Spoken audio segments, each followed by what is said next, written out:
Chico, ¿quieres jugar conmigo? Solamente los papás y las mamás que los palmas.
D'ailleurs, Davina me disait, elle a envoyé un message à Oya, il a dit ouais, si tu veux, je te récupère.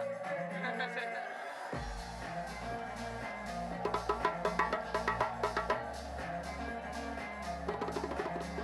got it. Oh, 12 o'clock. 12 o'clock right now. No, Bob, concentrate on the drum. Mais justement,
because we only have one mic. Because he will play this Because drum he's also. on his own mic. But then he's changing to the Yeah, other Yeah. mic. He's gonna come and This is sit just here. for 1 minute. Yeah. After that, we're getting rid of that thing. Demandez si on peut essayer avec le son et tout. Yeah. Can we do a test right now with the music or whatever? Can we do it of this thing? Yeah, I was listening actually, it's fine. The microphone is fine, the sound is fine, but when you guys were exercising, No, I mean we just want to hear if we can be heard, but it's okay. to be here through here, Yeah. we have to speak with the... Okay. with the Maybe DJ later guy. then. We just need to do one test. I would Cool. love to have that too, believe me. He'd like to know if he can hear it on the speakers. Hey, le coca là, Julien, ramène pas là. Ramène le truc pas là.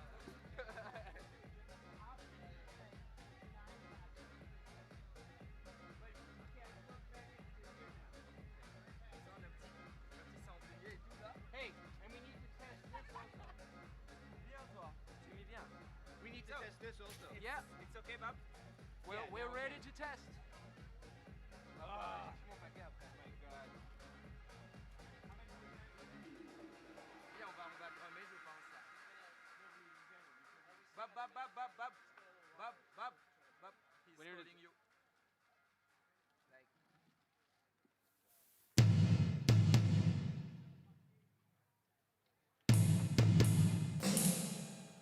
Got nothing yet.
that may get us.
T'as vu où les glaçons?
Good evening, Paradise Beach.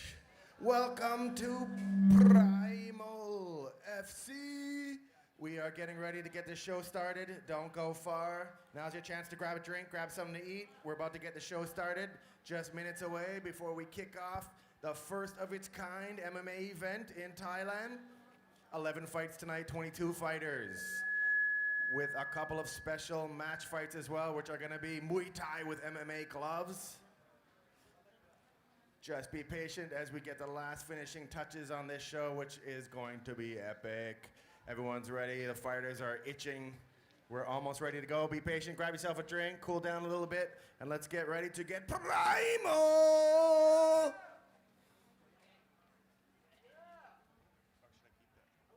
You keep it. Yeah, better. Leave it on, leave it on.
Hello, hello.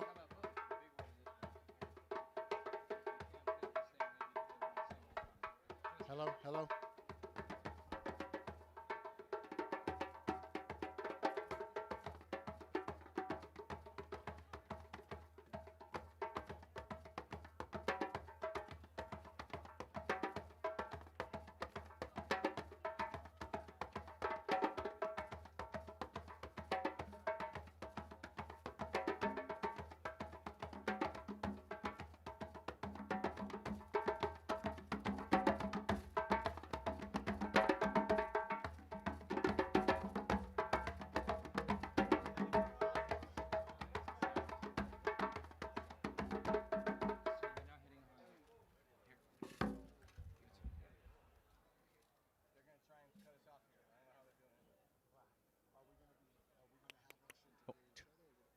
Test, test.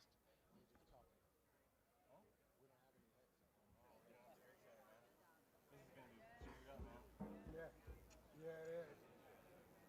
We're gonna have to use chocolate and charisma to get through this. Yeah. A lot of chocolate, please. Bring the chocolate. But the vanilla will come around the edges. Use my chocolate edge. Oh man. I'm gonna be like Dave Chappelle. I'm gonna be like, huh? I can't hear you. Huh? Oh man. What the hell is this? If you're gonna get in and out, you'll probably need it, but you won't need it. Can I get a photo of you guys, like Sure. the broadcast team? I'll turn the chairs in this way All right. with the cage behind you. Before you guys get too busy, then.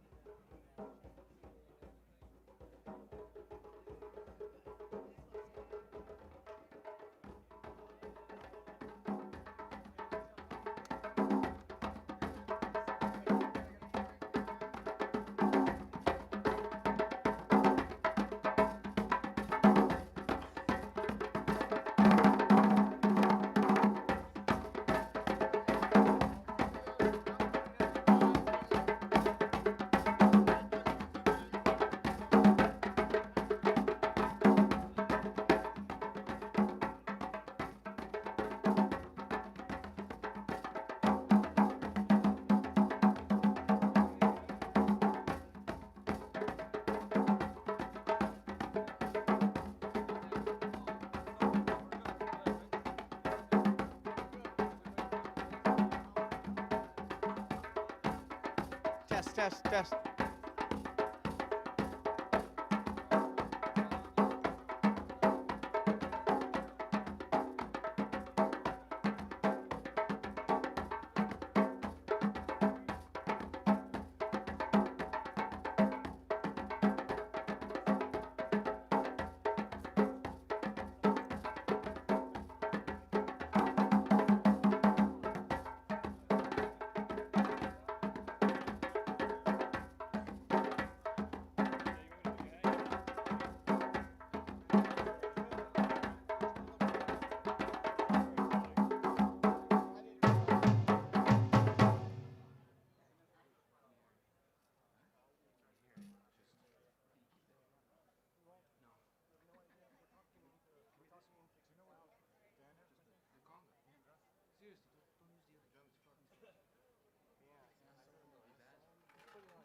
sorry, the main sound will go through to the screen, so we're good.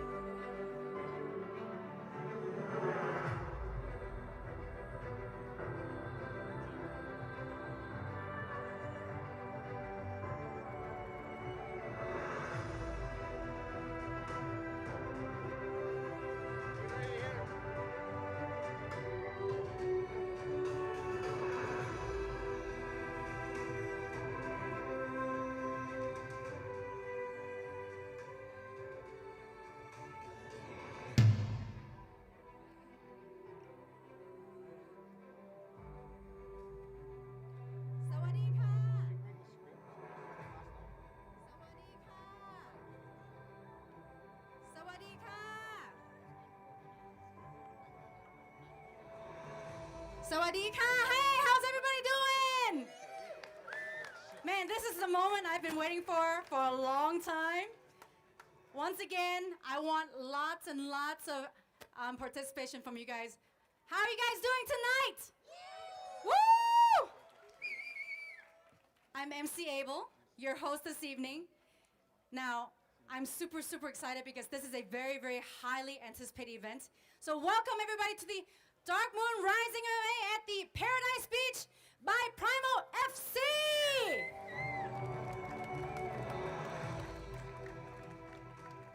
You know, this is the first time that I am this close to a cage for an MMA fight. Have you guys been this close before? Yeah? Man, I'm missing out then. I'm super excited. I want all of your participation. We have lots of fighters waiting to show off their skills. They came from all over, 8 different countries. But before I invite the fighters to come up, it's really, really important that I thank the sponsors for making this event happen. So please put your hands together when they thank you to the sponsors. Starfish Concept. Woo! Unit 27, Total Conditioning. Yeah. Paradise Beach, of course. Right here. Sutisa Hot Yoga. Come on, give him a hand. Serenity Resort. And of course, airing live right now with hundreds of thousands of viewers is MikeSwick.com. I want you guys, I'm sure there's Wi-Fi here, I want you guys to check in right now or anytime throughout this whole event at Primal FC on Facebook page, okay? Make sure you do that. So, are the fighters almost ready? All right, I'm gonna stand over here, I guess. At this time, for the super, super exciting moments, the stars of the evening, welcome the fighters!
Give your hands together for the red team on this side and the blue on the other side.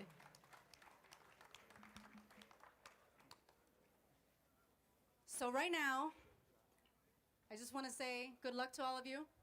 Good luck to all of you, even though I'm far away. Good luck tonight. And I'm going to hand the fight over, because that's the moment that we've all been waiting for, to my co-host, my co-host, Daniel Kaufman, and the referee who is going to take over from this. Enjoy the fight. Have a great time. Thank you so much.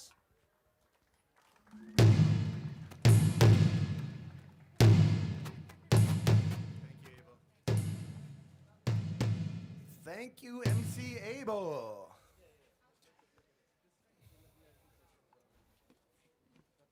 Okay. All right, we're getting ready to get this show started here.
Hello, everybody. Welcome.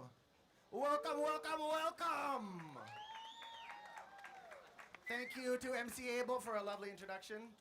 Here we all are. Let's have some fun tonight, all right? We're at Paradise Beach in Phuket, Thailand. Come on. I'm going to be your announcer, Daniel Kaufman. Again, we're going to be giving a lot of shout-outs to the sponsors tonight for helping us put all of this together. We've got a huge card. 11 fights from 8 different countries. We've got Ref Dana here getting ready to get the fight started. So now, the moment we've all been waiting for. Let's get Primal!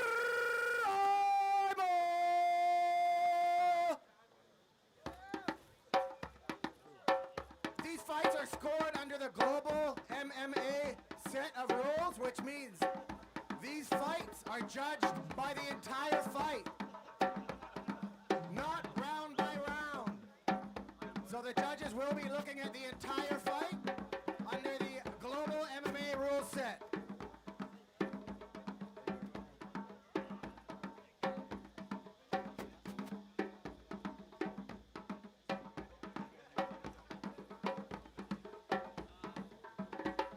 Just waiting for the fighters to come in the ring here. Couple of moments.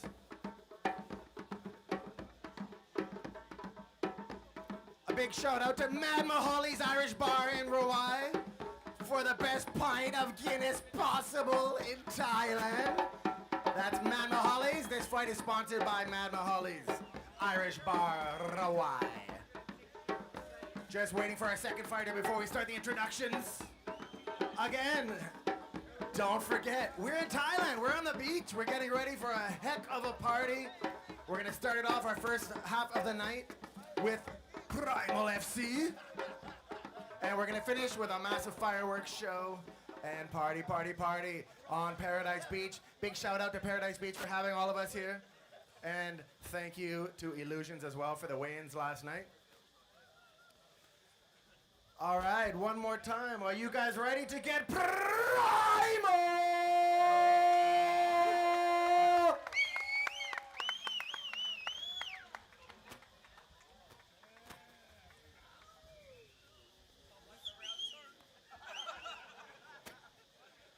All right, we got Ref Dana ready to go here as well.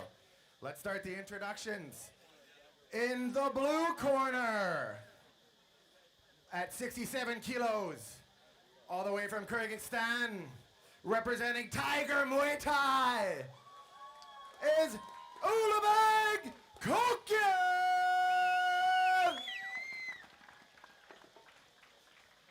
And his opponent in the red corner, weighing in at 67 kilograms, all the way from Iran, representing AKA Thailand, Mazista Munjezi!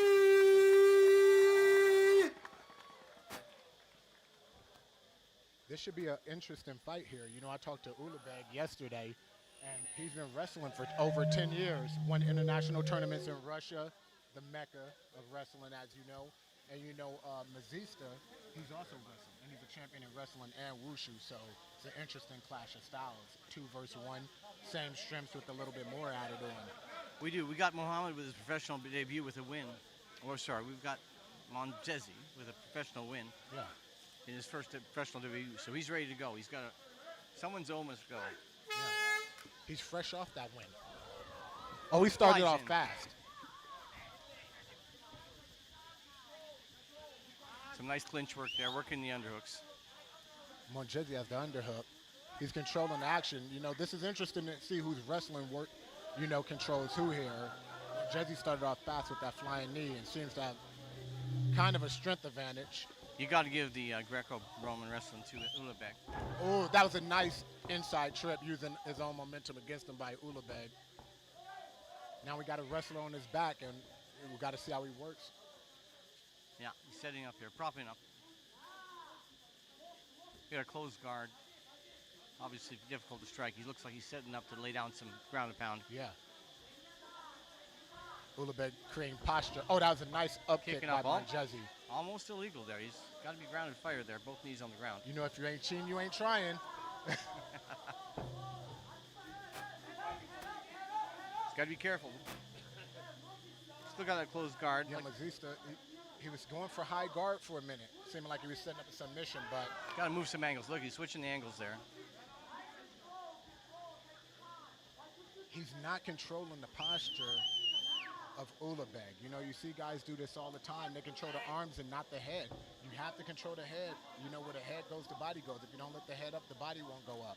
A lot of guys, even at the UFC level, don't control posture well, in my opinion. I'm surprised that Ulubeg hasn't tried to pass the guard yet. Yeah, you know, he's from a wrestling background, though, and a lot of the time it takes a little while for the wrestlers to catch on to the jiu-jitsu. But once they do, you know, they advance really fast, generally. But he has him up against the cage now, so let's see if he postures up and tries to do any real damage from here. But Mazista, you know, he's from AK. they work a lot of wall drills, so I'm curious if he's going to get his shoulders to the cage and try to get back up. That's a nice elbow from the bottom there, though. Corner's calling the elbow from the top. Let's see if he's listening to his corner or not.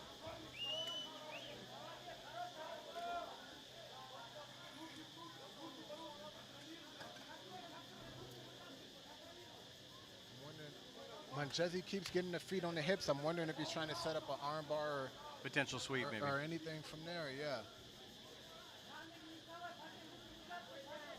This is they're about equal here, you know, because Ulabeg, he's trying to get posture, and even when he does, he's not doing too much damage. You know, Monjezi is blocking well, moving his head with the punches. So I'm interested to see if the ref is eventually going to stand this back up. And with that closed guard, it's pretty difficult to create that angle, actually. It looks like he's not attacking from the bottom here. Yeah, a lot of fighters close the guard. That was a hard shot. Yeah, we could hear that from the side of the cage. That was a hard shot. Great combination of ground and pound. Just got to do some more of that. Propping up, standing up, and laying down some ground and pound.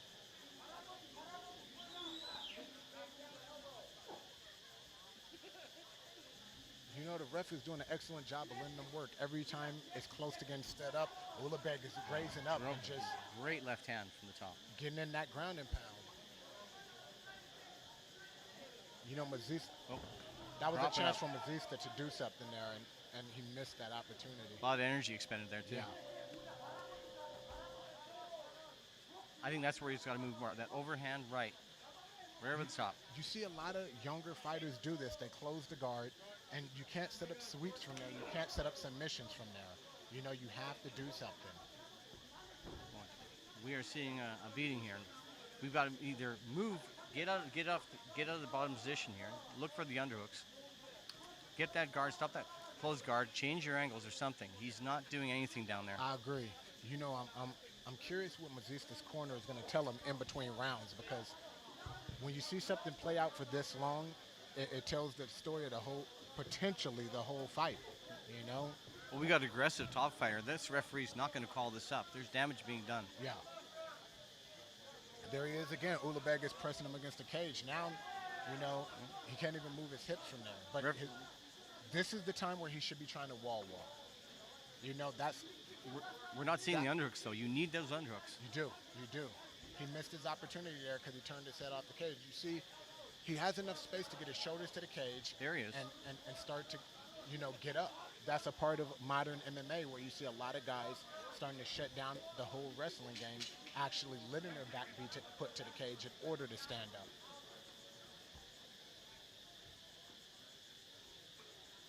Referee's looking to move around. That was a tough first round from Mazista. Pretty much dominated. Yeah. Just controlled, took a couple of hard shots. You know, looking at him now, I like how he's talking to his corner. He's looking at him, he's talking to him. You know what I mean? He's still in the game. He's still focused. He's still fresh up there. I think he's gotten up. He knows he doesn't want to be taken down. He does not want to be on his back again for that second round. Yeah, you know, looking at the fighters, if you look at Ulabeg, though, he's looking tired over there. He's looking tired. Has his hands on the coach, head down. You know, this could be a chance for Mazista to try to make a comeback, but he has to block those takedowns. He has to utilize the cage and stand back up, and he can't just use the closed guard. You know, that time of MMA is over with. You know, you have to do more than that now. Well, there's no doubt. I think the man on top there has expended a huge amount of energy, propping up constantly and laying down the punches. He's not gassed himself out, punched himself out. He was always looking for that finish. Yeah. You know, Mazista has to look out because the ref, he lets them work. So even though Uli is a little bit tired, you know, that ref will let him work down there and potentially draw out the round, stall out the round. I thought the ref did a great job. I thought he should be staying down there. There was damage being done. Blows were landing. Yeah, I agree with you.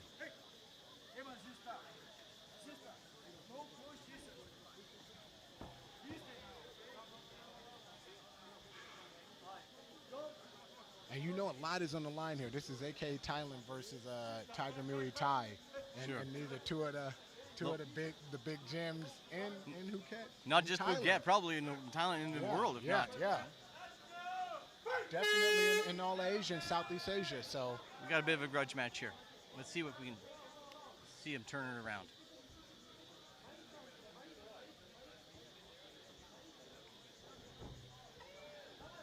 little more cautious Oh, of that takedown.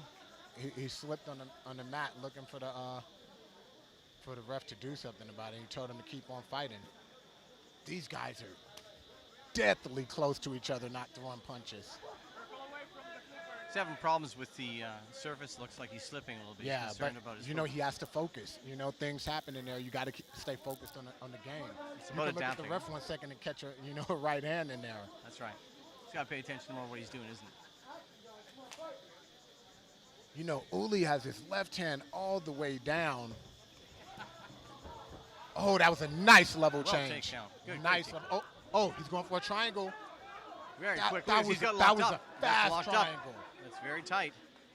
He's got to keep Yeah, him he down. has Gotta posture. stay- Oh, stay- he put broke his the weight on there. posture. No, he's got to stay on top. This could be over. Oh, that. Oh, he's asleep. Oh, He's out. done. He's done. He's out. You know, that surprised me. We didn't see Uli on his back for the whole duration of the first round, and Mazista hit that fast takedown under the punches, and instantly he went to that triangle. You know, I was impressed by that. You know, he went to the triangle and he broke the posture, cut the angle, and he put him out fast with that. Well, we had him on top from the first round. He got on his back, immediately changed his hips there, locked up that submission. Yeah. Beautiful. Yeah, I'm impressed by that. You know, usually guys get on top. You don't find the same at the bottom, but he seems to have both aspects of the game, you know, down. And for a brand new debuting fighter, you know, he didn't do bad. We got some great sportsmanship. That may have been a grudge match, but we saw some good sportsmanship there. A lot of emotions going on. You have one guy with one fight, and you know, and another guy with no fights. These young guys, they fight with a lot of emotion over time. Sometimes it works for you. You know, when you get to the higher level, it works against you. But you know, I see promise in both fighters, and they're, Uli, he showed a lot in his first fight. And Mazista, he'll learn from his mistakes and work with his coaches.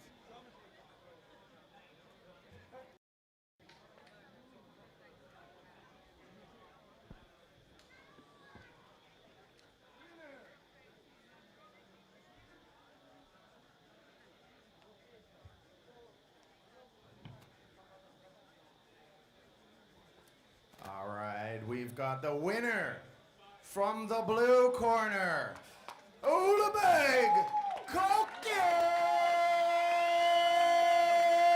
Round 2 at 1 minute and 7 seconds is Ulabeg all the way from Kyrgyzstan.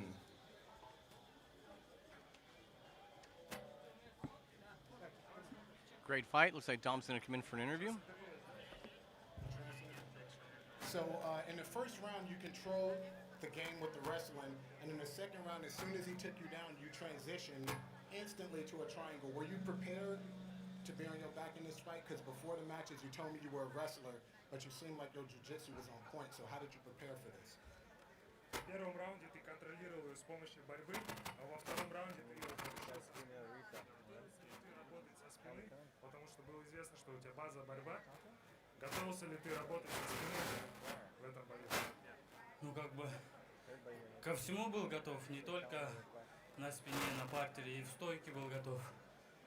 И также на спине, как бы, тренировал, изучал, как бы.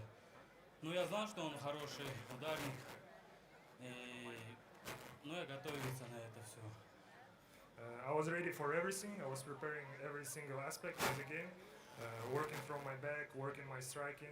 Yeah, so I knew my opponent was really tough, so I was getting ready pretty well, yeah.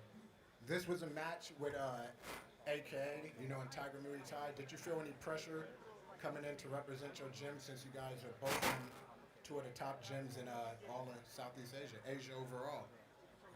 Так как этот бой был АК против Tiger Muay Thai, чувствовал ли ты на себе давление, так как это два конкурирующих зала, чувствовал ли ты давление на себя?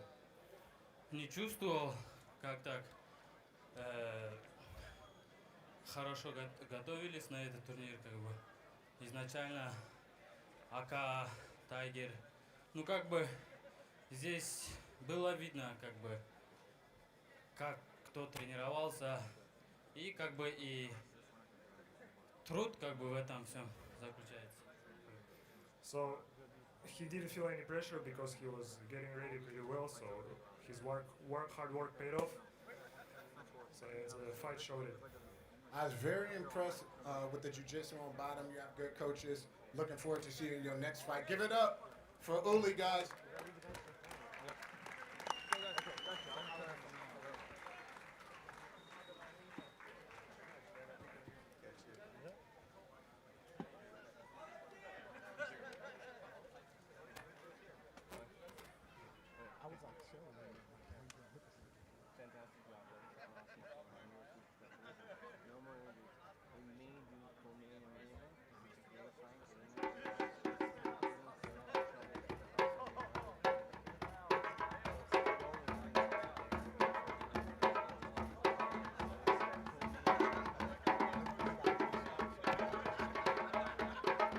That was an exciting first match, folks. You know, brought to you by Unit 27 in Phuket, Thailand, the benchmark for strength and conditioning in the area. They have a CrossFit gym. They have the muscle bar, so you can even refuel there.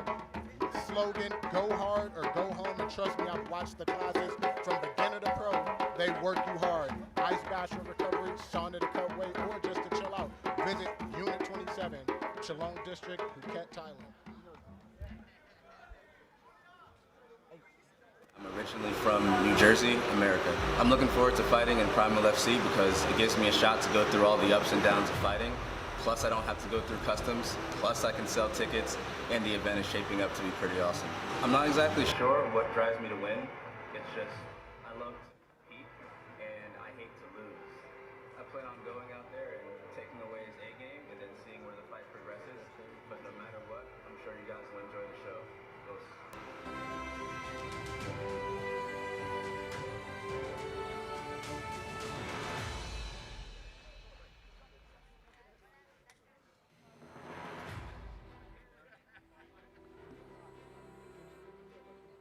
From America, my name is James Schulte. My nickname is Underdog, James the Underdog Schulte, and I'm fighting out of South Oahu MMA in Honolulu, Hawaii. I started emailing some promotions around Asia trying to get a fight, and got in contact with Mike Swick, and he set me up with this Primal fight, so I'm excited. I don't put restrictions on myself like that. I'm an MMA fighter. I just like to flow. I like to fight everywhere, so I just like to see how the fight goes.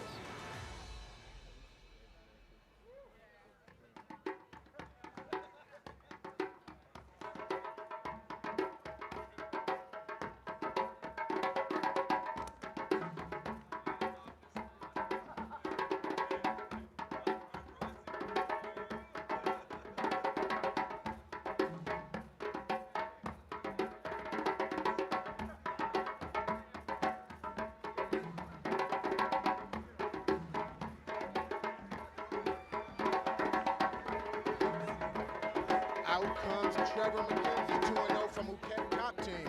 You know, I know this kid, I've trained with this kid before.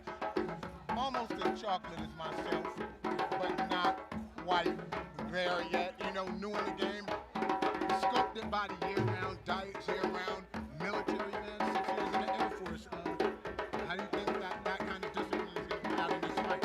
Oh, I think this could be a real domination here. I don't know that much about James Schultz, but you know, we got a wrestler, we got a grappler, with a real disciplined person. He looks in fantastic shape. Did you see him at weigh-ins?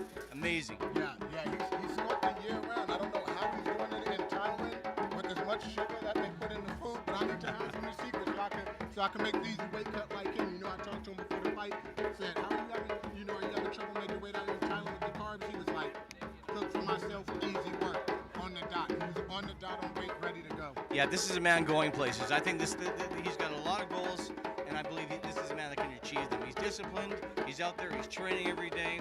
I'm so excited to see this fight. Now, and then we got James Schultz. This is a bit of an unknown. Yeah, you know, James Schultz, I talked to him, and he was just like, I said, I'm thinking about moving to Singapore, thinking about moving to Thailand, thinking about moving to China. I'm like, I can't be thinking about moving all three, and he said that he's just a Renaissance man, a nomad, and he's gonna live wherever he gets the fights, and I found that interesting. Well, let's make sure he's thinking about this fight, number one. Yeah. You can't think about everywhere at once, but I do find it interesting. That means that he has nothing to do in his life currently, but focus on fights at the same time, and a person like that can be dangerous. True enough, nothing to lose.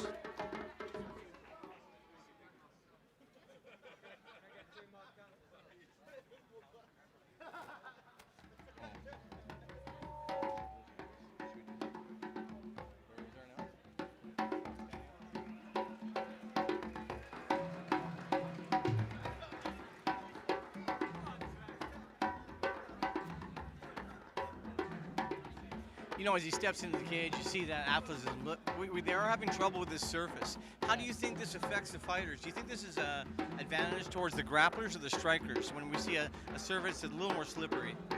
Being a striker myself, I would tell you it is definitely an advantage to the wrestler. You know, you can shoot it on those hips and kind of slip. As long as the person's slipping too, you get that takedown.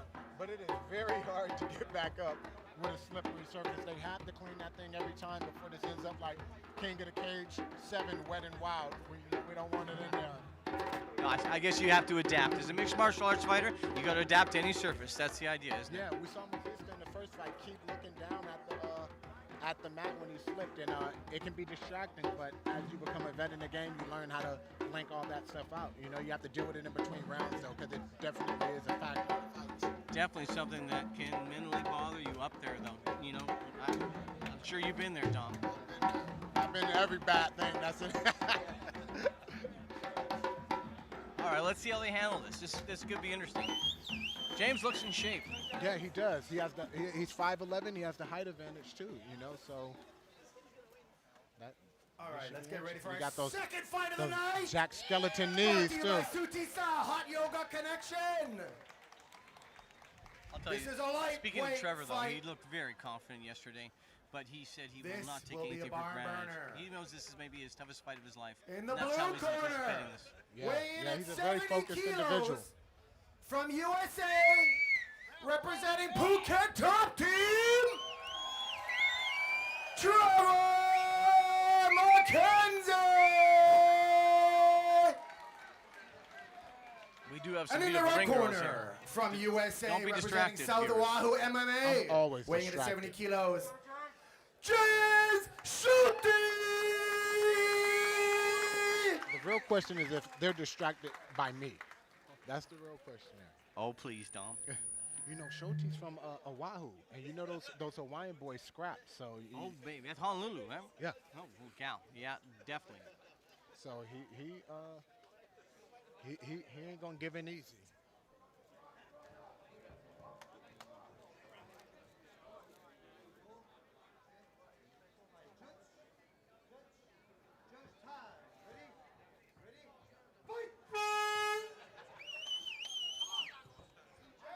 I'm very interested in this match. I asked Schultz what his style was, and he just simply said MMA. That's all he said. They're both Oh, good exchanging jab. strikes there. Good jab. Oh, that's a good exchange there. Oh. James is not backing down. He is not. They are standing toe-to-toe throwing him. Oh, there he goes. Nice You go back to penetration. your bread and butter when things are getting in there. Schultz pushing the head down and trying to utilize the cage to get back to his feet. He's doing the right thing, but Yeah. great technique to keep him down on the cage. Yes, you see Trevor controlling his right wrist. Oh, he has it wrapped around the back. Yeah. Oh, this could get ugly. This might be over. He's got it tight. He has him wrist locked with the opposite side. Schultz has to move and start to stand up gotta from get there. up. He's going to take a few coming Oh. up, but he's got to get up there. Oh, This is what I like about that. What a lot of people might not see how much technique that was, because when he dumped him, he still kept control of those that moves. far side wrist. And I don't know if people noticed that or Absolutely. He's still got a hold of it now. He'll control his body tight. That's the wrestling background right there. not. Yeah. You know, you don't see enough wrestlers in MMA controlling the wrist like that. The main example that could come to my mind of a person who always does is Khabib, as you've seen when he fought Michael Johnson. Oh, here's Trevor trying to set up a guillotine variation. Oh, he head snapped him, trying to circle to the back, but Oh, is he going to get that hook in? yeah, Is he's he transitioning overbalanced? to Is the he over back. the Schultz top? has to move from here. Can he backdoor that? You know, Schultz seems to be a slight step behind Trevor in these transitions, but he's getting back out there. Trevor's controlling the You've head. got to give James credit, though, for getting up out of there. Yeah, he is not backing down like the movie. Oh, that was a good knee. Circling away from the fence, he knows that. Oh, he told him to come on. We've got to fight. We do. Oh, that was like a high kick with a slip. He looked like Johnny Cage in there. Oh, good penetration, Oh, double that leg. was. Oh, beautiful. You know, Good Schultz timing. did a good job of stopping the initial shot, and then Trevor knee tapped him.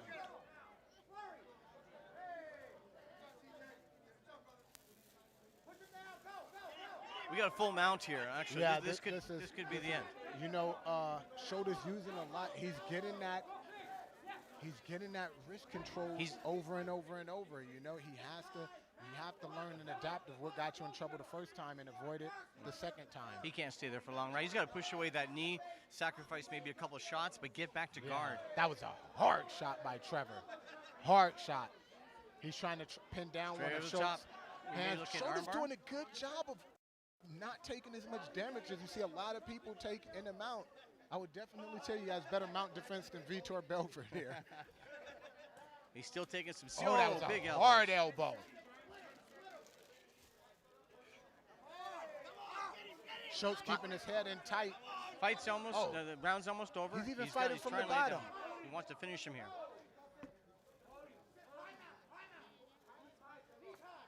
Oh, he can't let him get that much posture. That was a hard elbow, but Schultz took it, and he keeps on defending. He can't stay. He's not giving up the back. He's obviously still fighting. But the problem here with Schultz is Trevor has 3/4 mount, and he's not pushing the knees down at all.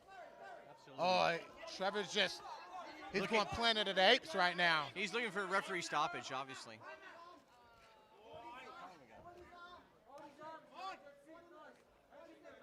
Schultz has a chin on him. We'll see Trevor should be moving him to the fence. Pin up. Yeah. Watch he doesn't pound himself out here. He's got to manage his energy right now. Take Good the point. right strikes at the right times. Trevor's bringing him closer to the cage, and there's going to be less room for Schultz to move his head from there. He's doing a good job keeping control most of the time. Oh, that was a hard right hand. Yeah. Trevor's got a fantastic base. He Great tried balance to use on there. the cage to he's transition to an armbar. Oh, he missed it. Position before submission, but he's recovered now. But he made a comeback from that. He He went for something near the end of the round, missed it, and got back on top. Ended the round on top. Fantastic, absolutely. And right back to mount. Great scramble at the end. That was a great round by both guys. You know, Schultz had the shin on him because he took some hard elbows and shots that hurt me. He's down on one knee here. He's obviously suffering there. You can't stay down there, taking that punishment, and maintain your cardio, maintain your energy level. Yeah. You know what? He has to be in good shape. You know how in shape you are allows you to take those kind of shots. And he doesn't look to be breathing too hard for how long he was on bottom that round. You know, Trevor just has to do the same things as you mentioned in the first round. Some of that ground and pound wasn't focused, and you could burn up too much energy, so he has to look out for that going into the second. Right, and we got to see James here with that same heart that he just played in that first round. He's coming back in that second round. He doesn't look too hurt. I think he's going to come back fighting. I think he's going to recover. We're going to see an interesting start to that, at least a start to that second round. I agree with you, B. He has to start off aggressive and make Trevor uncomfortable on the feet. He's letting Trevor fight at his pace and set up those takedowns. You know, flash a knee or something, get him worried about coming in on that takedown. I think we got a lot of confidence happening from Trevor right now. We might see something special right at the start of this round. Yeah, he's just standing there like a dark chocolate Snickers bar, you know, cool as can be.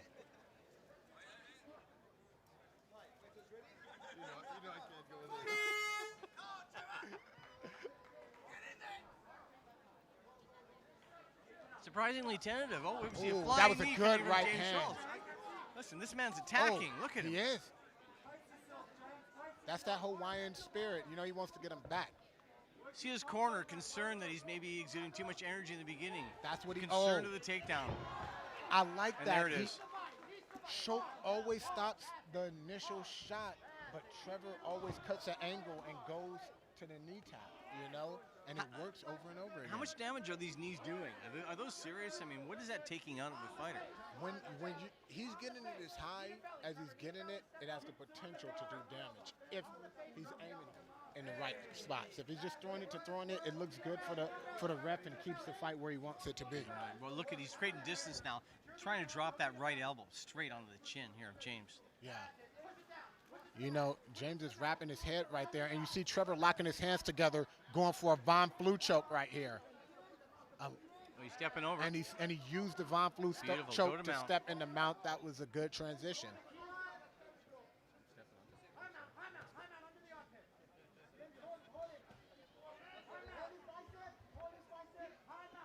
Great job here by Trevor to slow down, control this. I hope he's going to pick his strikes. He's giving up his back here.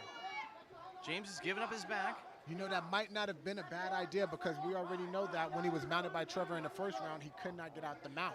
True enough, and he scrambled and got to his feet, didn't he? Yeah, he almost made it there, so maybe he's onto something, turning his back. But you gotta be careful. You can only roll the dice so many times. You never coach someone to do that. You never coach somebody to do that.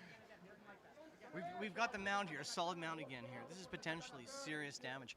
And it seems funny to me that Trevor can't finish this. James is mounting some defense, even though he's in a full mount.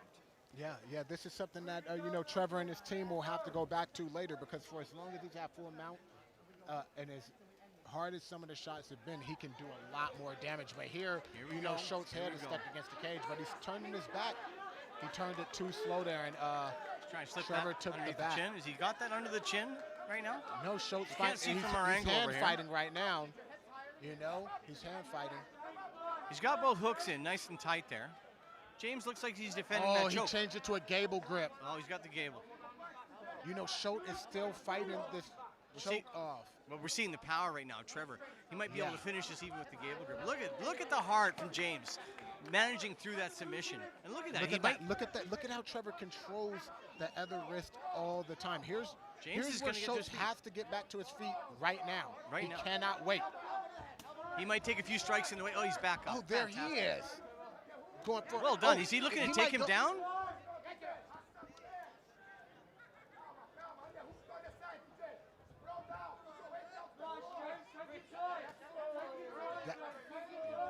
He's got those underhooks. Oh, look at this. And he's right back to fighting. Tell you what, and he's fresh. And Trevor just took a deep breath, too. He's looking fresh. I really think James is doing a great job of defending this incredible mount and ground and pound. And he's still there. That was a left knee and a hard right hand and a slip. Still having trouble with that. Oh, that was a good double leg. This is what we talked about in the first match. You cannot lose focus just because the mat is wet. The other competitor feels it too. And if you lose focus, we saw him doing well, got distracted, and taken right back down. And he's moved straight to an easy mount. Trevor's right on top. He's letting him move into the mount too easily. Is he not concerned that he's going to take some punishment down there? I'm not sure. It could just be a deficit of his jiu-jitsu. And here's Trevor going for a side head and choke, arm here. But the cage is in the way. Head and arm choke, it's over. He's got that tight. Yeah, that was a nice transition and a good performance by Trevor McKenzie, the Air Force man.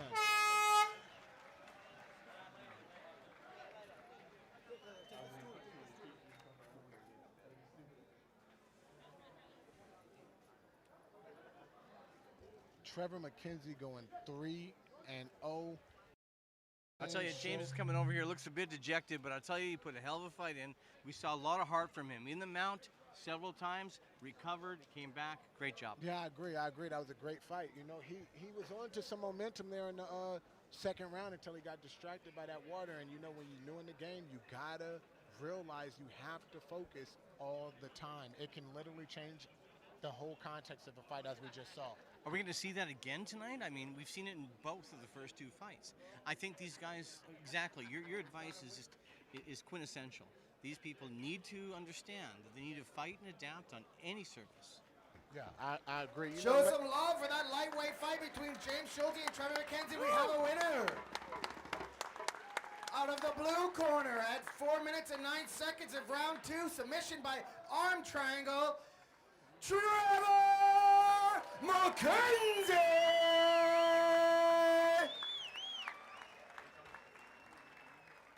Great fight. And that fight was brought to you by Sutisa, Hot Yoga Connection.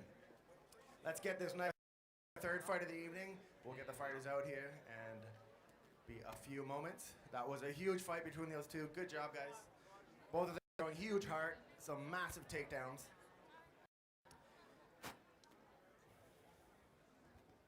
As we get ready for the third fight of the evening, which will be a flyweight fight.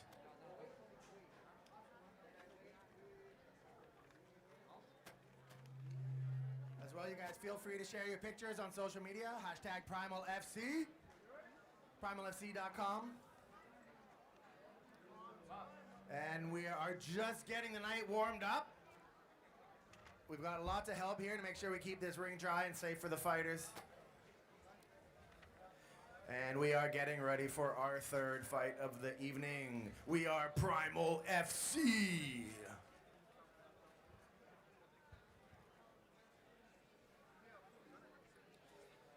Just a quick word from some of the sponsors out Now, here. if you didn't make it to the weigh-ins last night, we had our weigh-ins and our face-offs at Illusions. So let's watch the tail of the tape. Can't wait for the fight. Hopefully, I will pull a show. I will give everything for tonight, and for my opponent, watch out. These two are coming for you.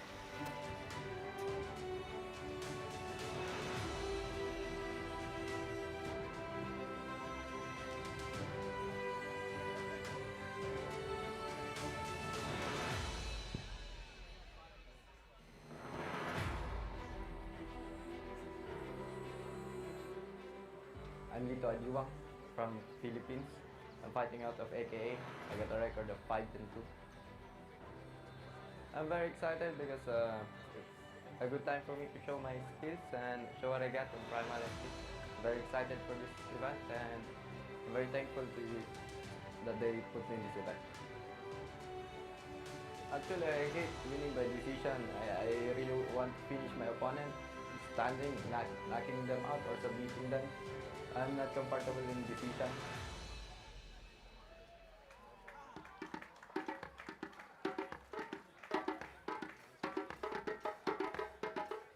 Want to give a shout out to one of the sponsors, Tisa Hot Yoga Connection, a place to relax your body and your mind and center yourself.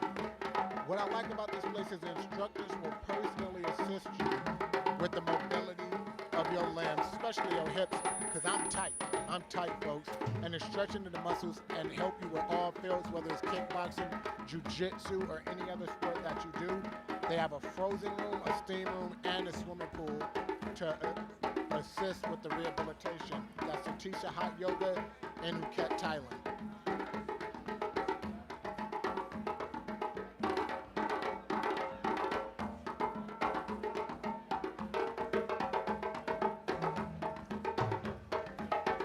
I'm blown away about the sponsors that came out and supported this event. Fantastic. We got Adamanji Detox Fitness, Yoga, and Wellness, located in Phuket here. Well known, designed to enhance our natural well-being. Right on the water face, idyllic Chalong Bay, stunning Phuket Island. Their programs are designed for those who are ready to change their present lifestyle and embark on a new beginning of healthy living. Check them out on www.adamanji.com.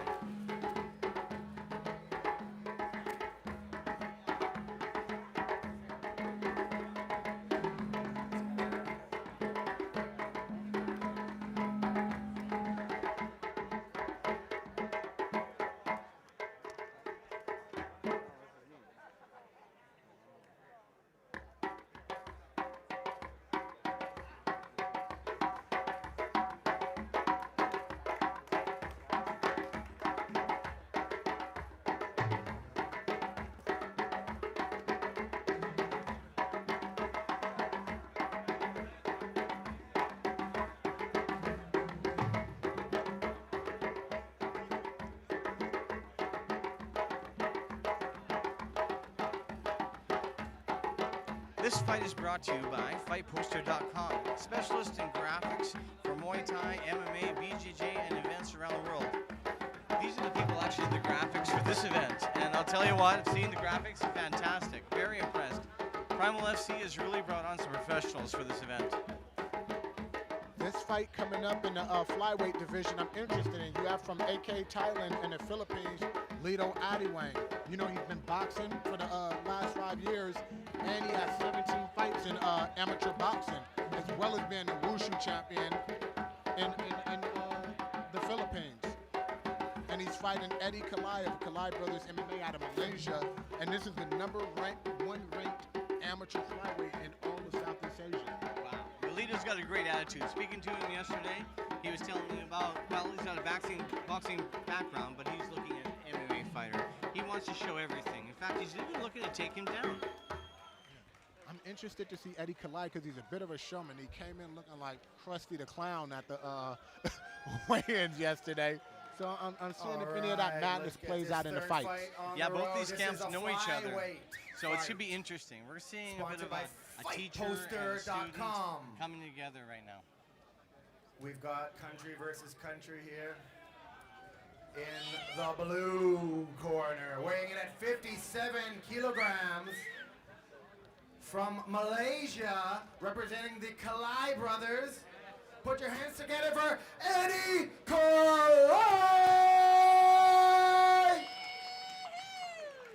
And in the red corner, weighing in at 57 kilos, representing AKA Thailand.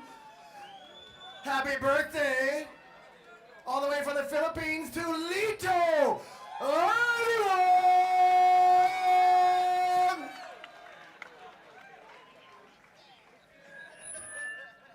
Lito's got a 5-2-0 record. It's his birthday. He needs a win tonight, doesn't he? Yeah, you know, you can't have no party off of a lot.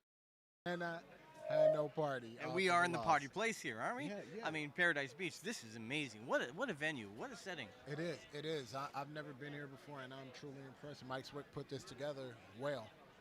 Yeah, I'm blown away. I'm enjoying these fights. Hard to commentate when I'm watching. It's amazing. Some great technique. We're seeing a great display of mixed martial arts here tonight.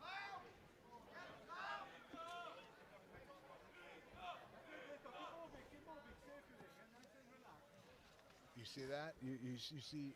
He's kind of gauging the range, eh? Oh, he's slipping. They have to. Yeah, the referee has to do this. It cannot be so slippery that when you're not doing anything, you slip like that. They have to monitor this after every single fight. You know, and it stopped the momentum. I like the look in both guys' eyes, and they were gauging the range. You know, these two are more experienced because, as you saw, what I was mentioning, when Eddie first slipped a little bit, he never took his eyes off of Lito. You know, he kept the focus, unlike those other fights. And I was like, okay, we have guys a little bit more experienced here. And then he slipped like Wet n Wild slip and slide. You know. Obviously, there's a lot of respect going on. They both understood that position out there. We're getting them back to the fight right now. Hopefully that's dry. They've got some grip. We're going to see some good mixed martial arts here.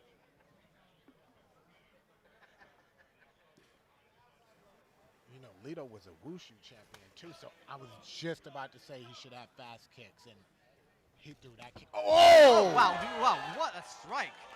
Man, that's explosive. I cannot believe Eddie. He's moving straight to the guillotine. Is he going to? Oh. He made a technical mistake there. Absolutely. He tried to do a headlock roll and made a serious mistake. And Eddie took a hell of a shot and recovered from that choke and got right on top. But this is a scramble. Fantastic. What a great scramble that was. And but again, they're backing down. This is two insects going at it on the beach here. Yeah. Fantastic. I can't believe the shot that he's moving Eddie to. took. Look at this. He's bringing in the triangle. Look at that. Is that locked in? Look, Is that locked in? in the triangle He's choke. pulling the head down properly. Is this going to finish this fight? Lito has to. He's doing good. Slam out of it. I think he that's has the to wrong keep move. posture. He's got it. He's keeping posture. He has to watch that arm too because. Oh, look at these guys. He may move to the Eddie's omoplata. transitioning. He's trying to transition to a triangle armbar. Eddie's smart because he's keeping posture. Sometimes when you slam people, it breaks the posture for them. That was a beautiful match. That was impressive by Lito. You know, fired off a hard right low kick, followed by a right straight that just dropped Eddie. But I cannot believe Eddie recovered and turned it to a scramble and almost tried to make a comeback. But Lito to the slick triangle choke right off of that. And you know, the Philippines, they were behind before in some of the Asian countries, but in the last few years, they've been coming up with guys like Edward Fulian, you know, landslide in some of the gyms out there. That was a spectacular win. I mean, we saw incredible technique there. First round submission finish. Well done.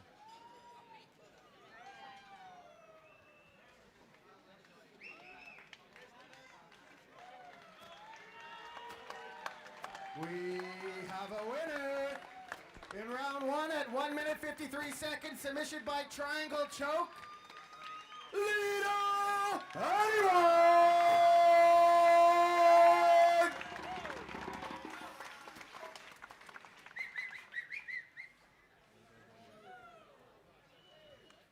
Big fight by both fighters. Can we hear it one more time for Lito Adiwan and Eddie Kalai? It doesn't get much more impressive than that. Lito did such a fantastic job. Technique was beautiful. I agree. You know that I still want to see more of Eddie as well. You know, to take a shot like that and try to make the comeback and win some of those scrambles, it shows you something in a new fighter like. And that was his pro debut. You have to remember he's the #1 amateur at that weight class in Asia. So, you know, it's a little bit nerve-wracking to go into the pros, but he showed some promise, and I'm interested to see him back as well. Yeah, absolutely. I could have seen that fight go on. Absolutely. There's no question about it. I think we were almost robbed of a couple more rounds up there. But when Lito had the chance, he finished. Yeah. Solid finish up there. Locked it in, finished. Yeah, beautiful recovery from Lito for sure. Big shout out to Paradise Beach Club for having all of us here. Thank you, Paradise Beach Club. Thank you to all of our sponsors, including Illusions. The next fight as well, sponsored by Sofa King Podcast. The next fight will be a catchweight fight. Let's take a สวัสดี moment. ครับผม The ท็อป tail เบอ of ร์ the เทคเกอร์ tape. มวยไทยครับมาจากจังหวัดบุรีรัมย์ครับผมซ้อมอยู่ที่ไทเกอร์มวยไทยครับผมที่นี่ครับผมPrimal FC เนี่ยคือว่ามันเป็นรายการแรกของภูเก็ตครับคือว่ามันเป็นรายการที่ว่านัดแรกผมก็อยากชกเพื่อมีไฟต์ต่อไปผมจะได้เข้าไปชกอีกประมาณเรื่อยๆครับเพราะว่าถ้าครั้งนี้คือครั้งแรกครั้งต่อไป Primal FC ผมก็จะต้องได้ชกอีกเรื่อยๆครับหวังมากครับผม Primal FC ยังไงผมต้องชนะทุกแชททุกคนครับ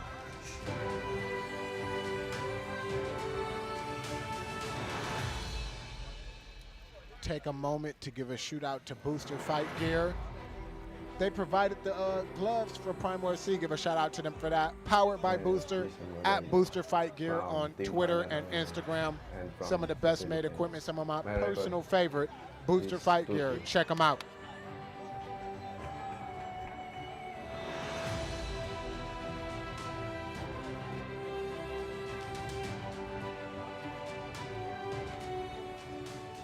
I'm excited to fight Primal FC because my opponent is really good, top notch, so let's do this.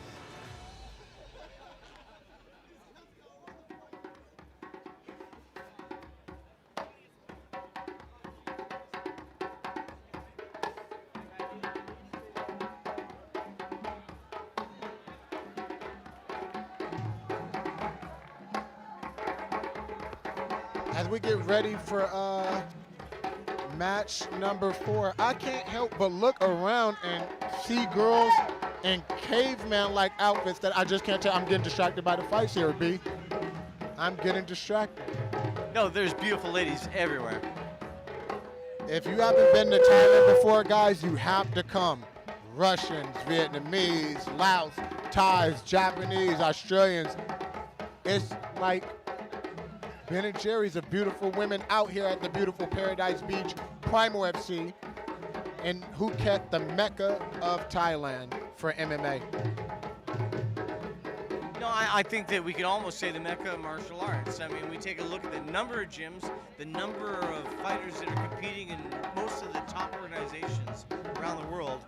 It's tough to beat Phuket, isn't it? Yeah, it really is. You know, Bangkok, nobody will ever question if Bangkok is the mecca for Muay Thai in Thailand, but Phuket is definitely the one for MMA. You have ONE FC fighters coming to Phuket to train, UFC fighters, Bellator fighters, ACB fighters, Fight Night fighters, all the biggest promotions in the world. Guys come out to Thailand, Phuket in specific, to train and take their striking to the next level. So what brings them out here? Do you believe it's the Muay Thai or what? Is it the culture? Is it the fight culture?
We got both fighters in the cage here.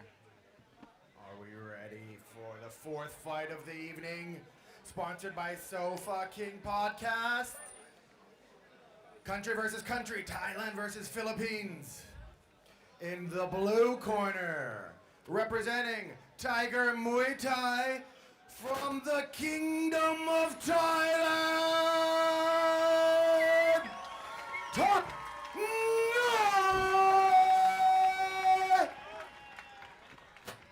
And in the red corner, from the Philippines, representing Team Arlan MMA, weighing in at 59 kilograms, we have Jason Margao!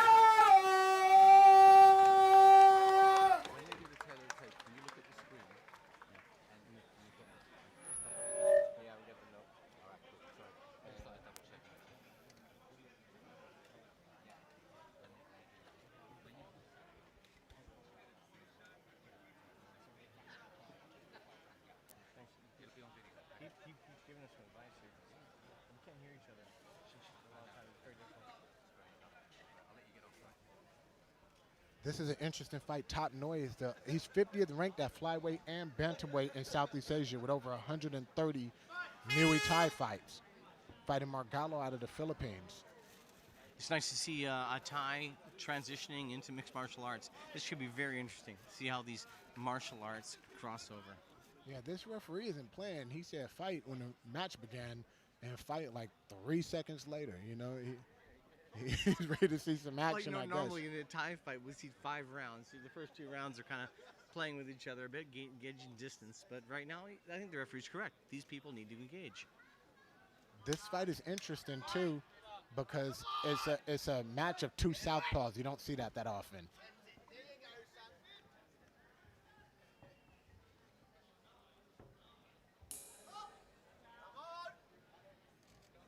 There's a bit of tentativeness here. I don't see them moving to range. It looks to me that they're tentative to strike. Yeah, I don't agree with the referee exactly, because Top Noi is a top Muay Thai fighter. Margalo would be dumb to just rush at him, you know, so he's doing the right thing.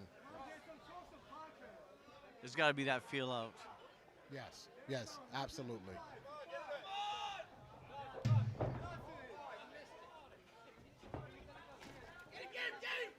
Margalo's doing the right thing and shooting in. Is he going to get those hands together? It's looking like it. It's looking like he's driving in.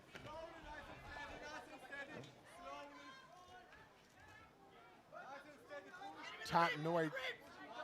He's doing a good job of spraying those legs out. Oh, he tried to grab the cage. That's everybody's favorite thing to do nowadays. You know, the mistake he made there is he was fighting a takedown. Straight into that guillotine choke here. And started punching the body. Is he letting him burn his arm out here, do you think, or is he actually going to sleep? Margalo looks safe from here. You know, he has his head turned at an angle, and Top Noi isn't at the right angle to finish this move. You know, as a Muay Thai fighter, he's definitely an animal up there. He's not going to give out. He's going to have the heart of a lion up there. The angle of the hips are moved out a bit. I think that guillotine, he's going to move out of that guillotine. He's going to burn his arm out. Yes. You know, Margalo's on top, and he has the Muay Thai fighter where he wants. That's the second time Noi elbowed him in the back of the head. But like I say, if you're not cheating, you're not trying. No, I think that those elbows are fantastic. He's got to land them to the shoulder. Yeah, he just needs to place them better, aim them better, place them better, and he's money. You know, he has good hips. Yeah, to be a Thai fighter, Thai guy I'm impressed. I'm impressed. Look at that. He's changing the angles. He's not getting ground and pounded. He's really doing some good defense to the bottom. Yeah. Well, watch what he's doing. Make his back taken. Margalo has one hook in, off to the side. Wow. That was almost a reverse slam, bad move. Yeah, that was a mistake on Top Noi's part. You know, just comes from inexperience. He'll learn over time. Because Margalo went right both to hooks his in. back. We're going to see him flatten him out here, or are we going to see him stretch him? It looks like he's going for the choke before he even flattens him out. Oh, wow. There's a lot of energy being burnt here. He's doing actually a decent job here. He's not letting himself be flattened out. He is, but from where I can stopping see, him it looks from getting like it under the chin. Tough to see from this angle. Oh, he's got him flat now. This is bad news here for our Thai fighter. Top Noi has that glove locked in there like his life depends on it, because in a sense it does. Terrible position. You've been, well, I'm not sure if you've been here or not, Don, but I ain't this been is there. a terrible place to be. I ain't been there. I prefer to have people on their back, you know, not be on mine, and that's. We see him trying to slip that under the chin, though. We see that, some good technique there, and the Thai's defending it from our angle. Yeah, he is. This is what Margallo needs to do. He can't treat it like a jiu-jitsu match. He has to do some ground and pound, soften up the Thai fighter, and then go for the submission. Because right now, Top Noi is protecting his neck great. I'll tell you, he must be strong down there to be able to defend those moves there, to stop him from being able to stretch him out, to keep that arm from coming under the chin. Yeah. You know, when I train with some Thai fighters out here, they're surprisingly strong for their size. You know, pound for pound, some of the strongest people I've ever trained with. Something interesting is going on here. What's happening right now? How is he defending this choke? Is this hand fighting back there? We got a bad angle right now. I believe that he is hand fighting, because when I see Margallo, he keeps going for the gable grip choke. He's doing the right thing now and just doing damage. Sometimes that's what you have to do. It is a fight after all. Looks like he's made the end of the round, though. Fantastic. Well done by the Thai fighter. Jumps up. Look at that. Great attitude getting up there. I mean, look at. Yeah, you he's know, taking a beating, but he's up there. He's sitting in his chair ready to take the second round on. Me personally, if another man was on my back knocking my head, then I wouldn't get up and shoot 2 imaginary pistols at him. But maybe that's me. I would take it a little bit more serious. But, you know, Thai fighters are showmen a lot of the time. And so, you know, that might just be him saying, you got me the first round, I'll get you the second. And look at this ring card girl from Finland with the little freckles and a blonde hair. You know, you can't help but looking at her out here. Man, she left too quick, I think, here. We got a full minute. Can she not stay in the ring a little longer? It's just like all women in life. You know, they're fleeting. Everything pretty in life is short-lasting. I'm looking forward to this round. I think this is going to be very interesting. We've got to see this Thai fighter keep his distance, maintain his striking ability. Can the referee move Top Noi? He's ready. Yeah, I tell you what, taking that back, that ground and pound meant nothing. Look at the heart. He's ready to go. This is like round 1. We're going to round 2. Let's see what happens. You know these guys put in road work every day. Oh, that was a good exchange there. And Top Noi fired that jab immediately off of Margallo's right kick. You see him being more of the aggressive fighter, pushing him towards the cage. He's definitely trying to cut that off. Great defensive, great sprawl I don't know for the if Thai you noticed, fighter. but Margallo switched to orthodox this round. I think he's trying to get closer to the leg of Top Noi because he's a southpaw. Right, looking for the inside leg kick. Should we see some leg kicks now? I think the Thai fighter does need to chop him down. Scratched up. I don't know if that's from the cage or from Top Noi, but it looks like Logan out of the new movie got a hold of him.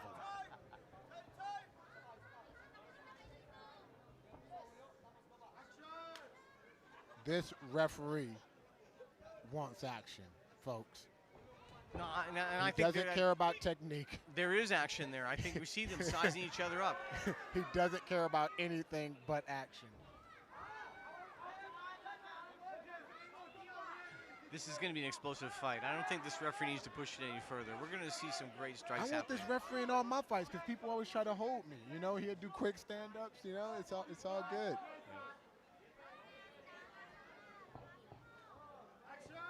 So you see the Thai fighter looking straight into his eyes, eh? Moving forward like that.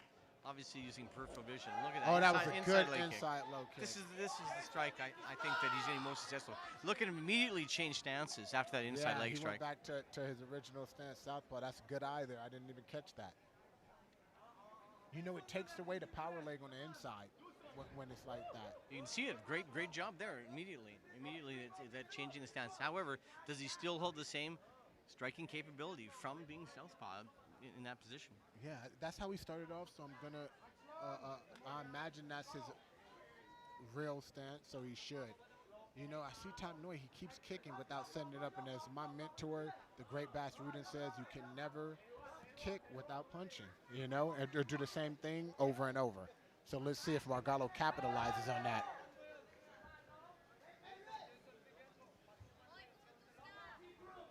So what would you like to see? That set up with the jab?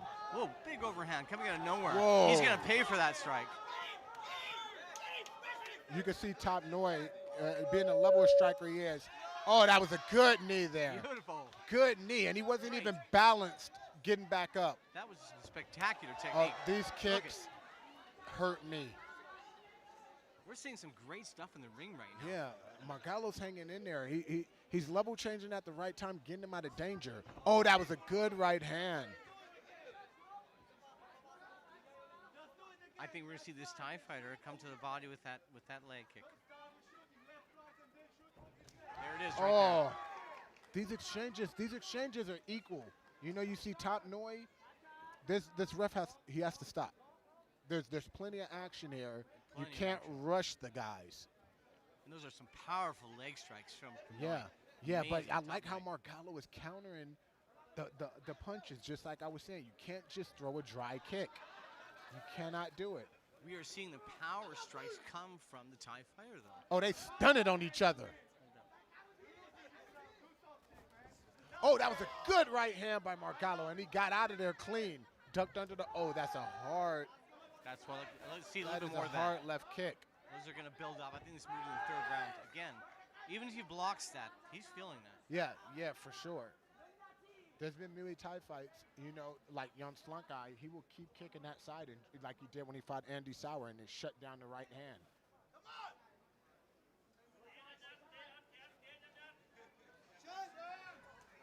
Oh! Wow. That was a good left kick and a 1-2 by Top Noi. You know, Margallo keeps backing himself against the cage, and I personally don't like that when you're fighting a striker, because being a striker myself, I always try to back people to that cage where they can't move and they stand straight up. These boys are in shape, though. We're seeing the same energy. We're seeing the same speed as we did in the first round. Yes, that ref. I must find out who he is later. He's got to step back and let them fight, I think. Yeah. These guys are looking for the knockout. There's no question.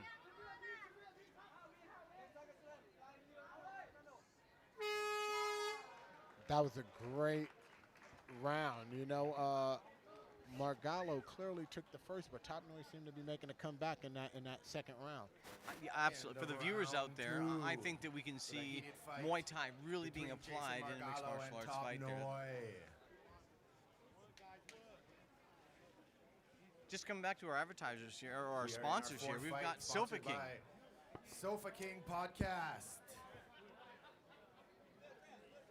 We are watching a catchweight fight. Thailand versus Philippines. The night is gathering some momentum as we get moving on our fight card of 11 fights tonight. This is fight number 4. We've got so many amazing sponsors this evening here. Sofa King is certainly one of them. Big ideas, big opinions, big mouths. Fantastic to listen to. Check out their podcast. Yeah, make sure you check them out if you get a chance. It's a weekly podcast covering pop culture, current events, and more. 2 topics a week: informative, humorous, controversial. Parental discretion is advised.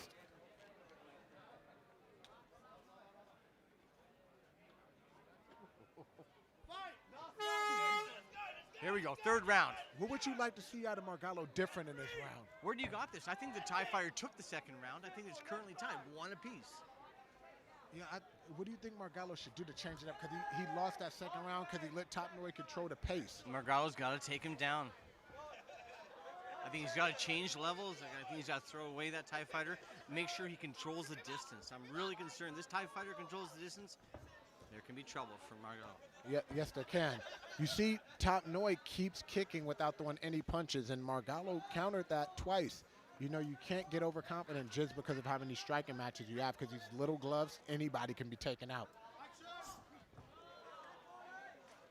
He threw that Saitama punch at him. Yeah, I think that's a bit reckless there. I'm surprised it wasn't countered and controlled by the Thai fighter. I think he's got to control his punches better. We're not seeing the jabs. We're not seeing the combinations. I think they need to follow up.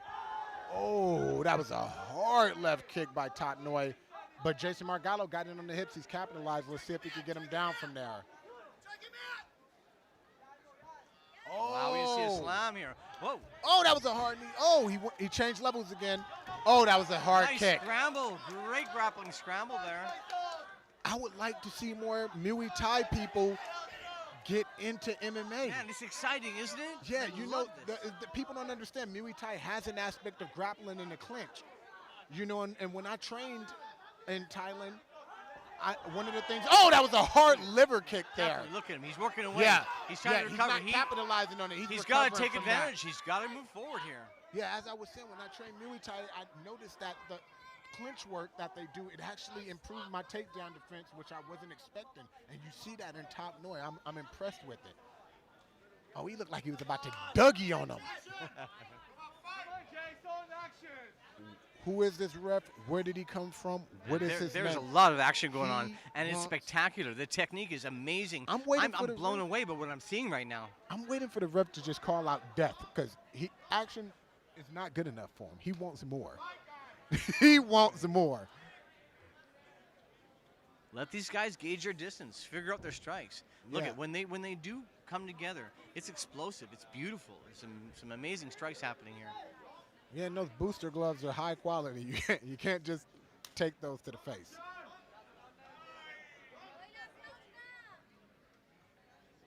Well, our Thai fighter doesn't seem to have any issue with those 4-ounce gloves. Nope. He is focused. You see, he hasn't taken his eye off his opponent once in this match. Man, I'm impressed. Impressed with the performance. I think we're going to see some. Oh, that was a goal! That was two good explosion. Straight. You see, I talk about this. Oh, he keeps going to counter that kick, because Top Noi is not punching or setting up those kicks. I don't care what level of striker you are, you have to set it up. I'm shocked that it took Margallo this long to catch on to that. Well, there's no doubt, but this referee needs to move away. The suspense is building. We know these strikes are coming. This is going to be amazing when it happens. Oh, he switched it up.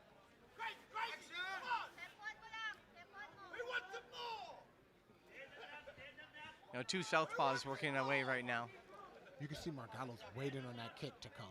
Yeah. And I think that Top Noi caught onto it, and that's why he kicked it. See, you can see Margallo sees that, but he has to throw straight. You can't throw at such a wide angle, because legs are longer than hands.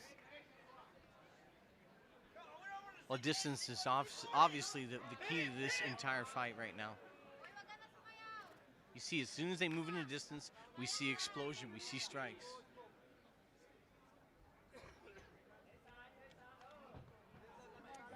Pushing out that jab there, trying to gauge that distance. They're both looking to kick, I think. We're going to see some kicks coming in. I think that Top Noi, he's looking to kick, and Margallo's just waiting to answer with that overhand left, because he landed it twice in this round, and in the other round he landed it as well. And I think he finally caught on to that. I'm a little disappointed he's not changing levels a bit more. He's not throwing this Thai fighter off. He's letting him fall into his own game right now. Yeah. I think we need to see a potential, at least we see some fake takedowns, you know, change some levels, get him off his game. Yeah. His timing Oh, is that was there. a good right hook. You know, I agree with you, because Top Noi turned his back, walked away casually, and Margallo didn't jump on it like a spider monkey. Oh, he tried that capoeira. 10 seconds left. This is a close round. Somebody needs to. This can be won right now.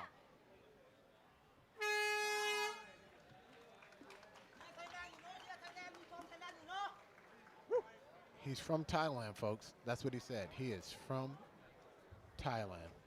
Representing, and great to see. Great to see some of these Muay Thai fighters transitioning in the sport of MMA. Yeah. I mean, that's kind of what this is about, isn't it? We're in Thailand. We're on Paradise Beach here, in the middle of Phuket, in paradise. But Thailand, moving into the mixed martial arts world.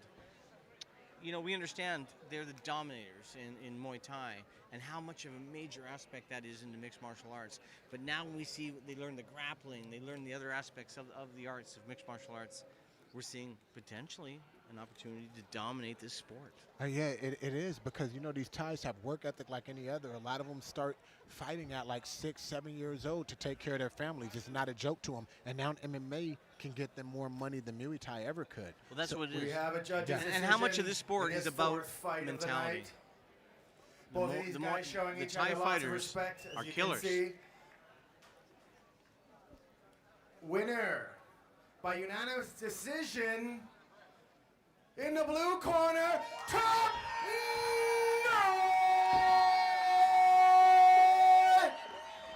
Put your hands together for Top Noi!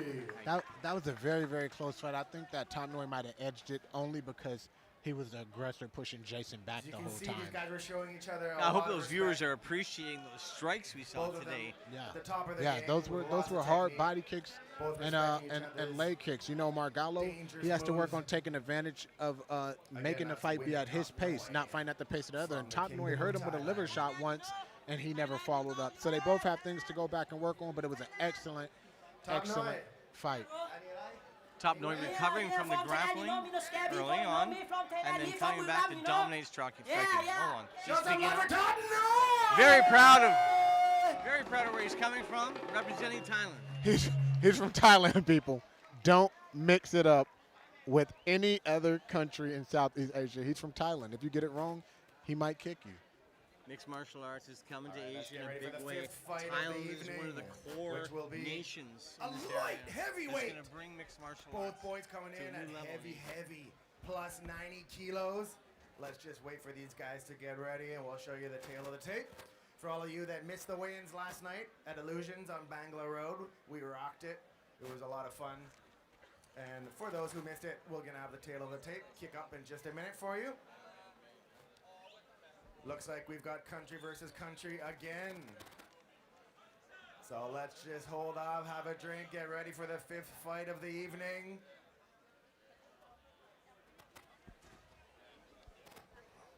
Give a shout out to Boxing Rings Thailand. They supplied the canvas for the Number one.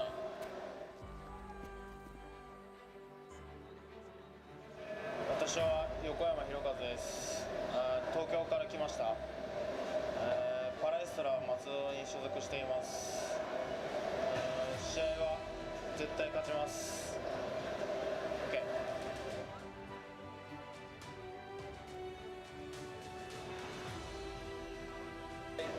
プライム式ノックアウト。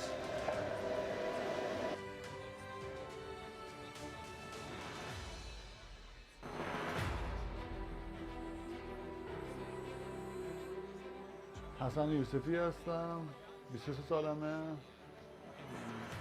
جزو تیم ATA تایلند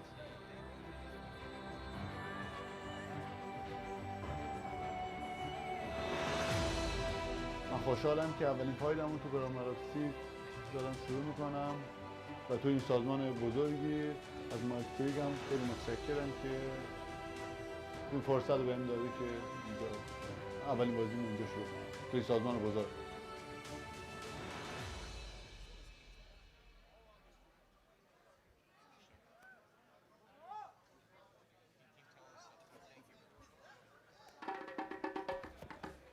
Yeah, I want to give a shout out to Boxing Rings Thailand. They supplied the canvas for the event as well as the logos and the branding. Based in Chiang Mai in Thailand for 20 years. Provider of rings, cage, and gym equipment, all for competitive prices. That's Boxing Rings Thailand. And let me give a shout out to Phuket Top Team. You know, they brought some fighters out there today. With the focus on personalized training and a team atmosphere at Phuket Top Team, they've paved the way for many MMA fighters to reach their top level. They brought people into the UFC, and they brought many people that are serious about their mixed martial arts, being professional MMA artists.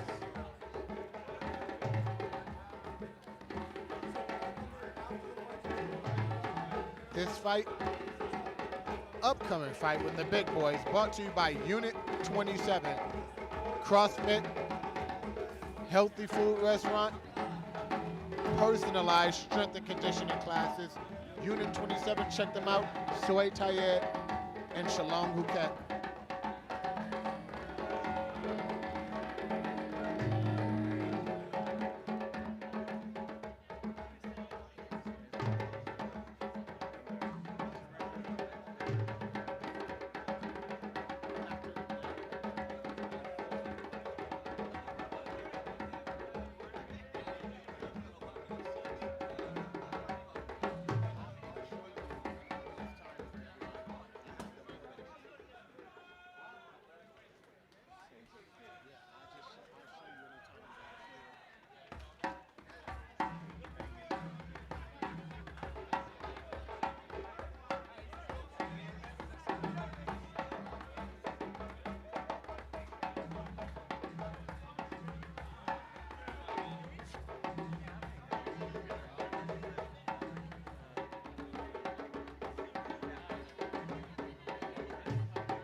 Hirokazu Yokoyama is in the ring already. Maestro Matsudo in Japan.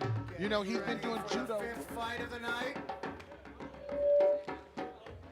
This is Primal FC, a Mike Swick production. The fifth fight of the night about to kick off. This is why we check the ring. When we get big boys like this coming in here, we expect it to shake. A big shout out to Dom and Blair doing our live stream. To the thousands and thousands around the world watching through MikeSwick.com. Here we are at Paradise Beach getting ready for the big boys in the fifth fight of the night. This fight is sponsored by Unit 27!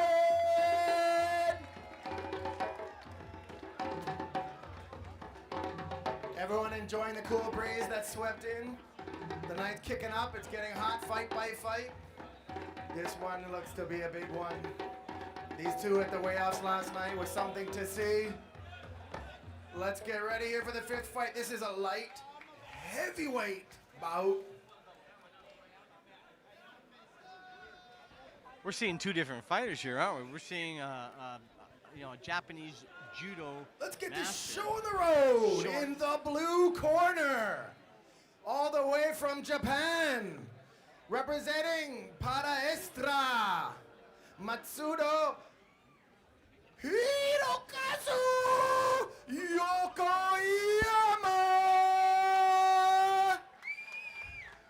Sexiness just walking. And in the red corner, all the way from Iran, weighing 93 kilos, representing AKA Thailand, Hassan Yousafi.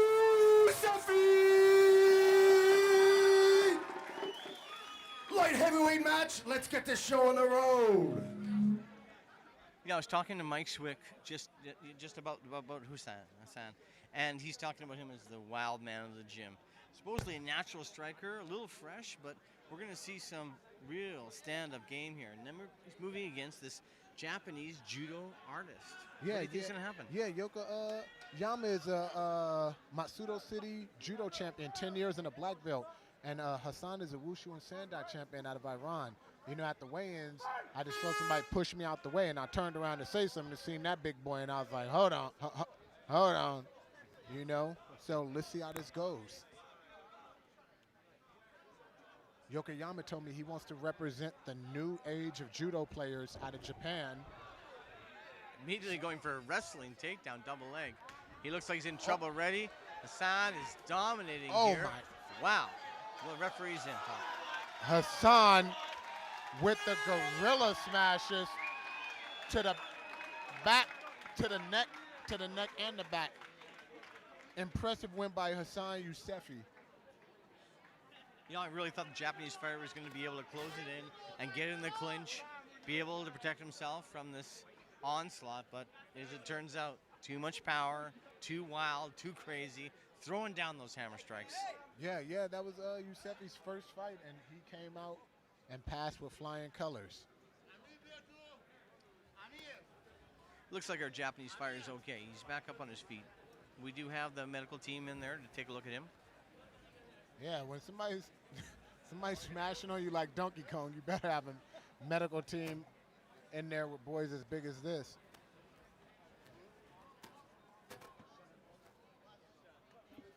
So we see a lot of AKA coaches and team members coming into the cage right now. Yeah, we heard Yousafi shout out Amir. You know, Amir has a fight coming up in Ryzen versus Geronimo Dos Santos soon, I believe next month, so check that out as well. Yeah, I'm sure there's some disappointment with our Japanese fighter. I'm sure he wanted to show more of his skills. 25 seconds by TKO. Hassan Yousafi!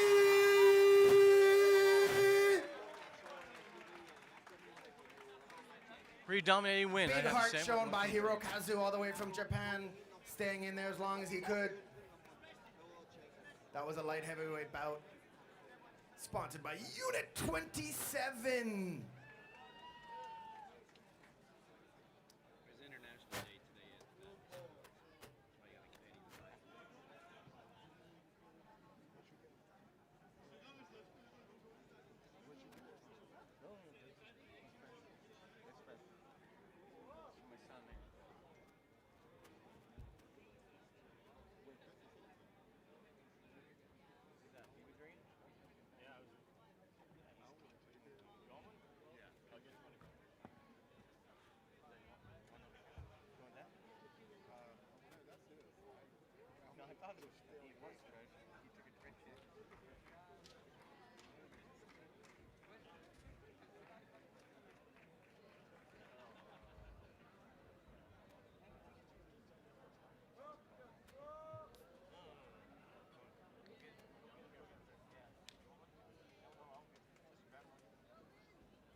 วัสดีค่ะชื่อฟ้าสีคำโชคชัยมวยไทยมาจากจังหวัดบุรีรัมย์ปัจจุบันซ้อมอยู่จังหวัดภูเก็ตที่ค่ายมวยโชคชัยมวยไทย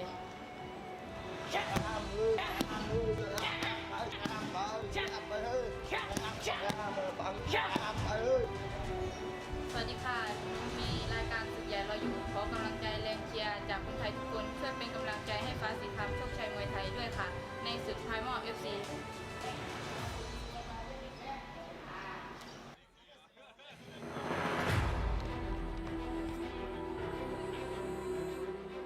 My name is Win Ha. I'm from Australia, fighting out of AKA Thailand.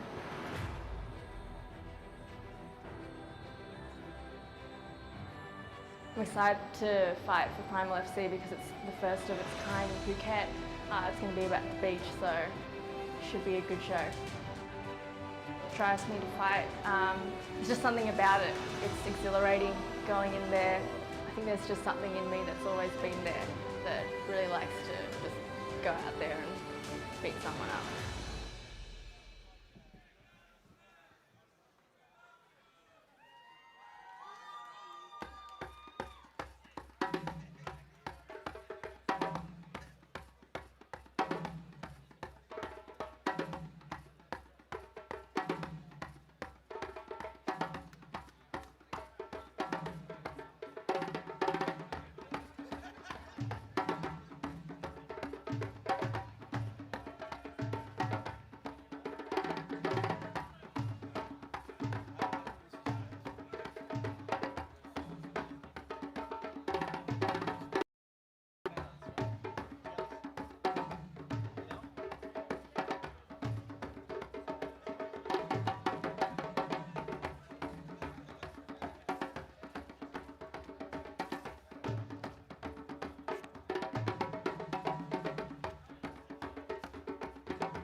So this fight is brought to you by Tiger Muay Thai.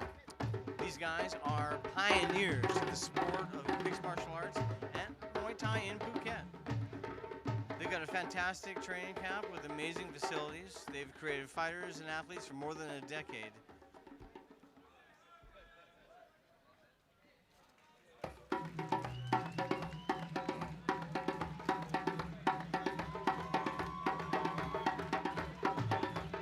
I want to make sure that Serenity Resort and residents get a big shout out. Housing a lot of our fighters, putting them up. Serenity offers a luxury boutique hotel experience in the peaceful southeastern corner of Phuket, which still remains the tranquil scene of Phuket's past.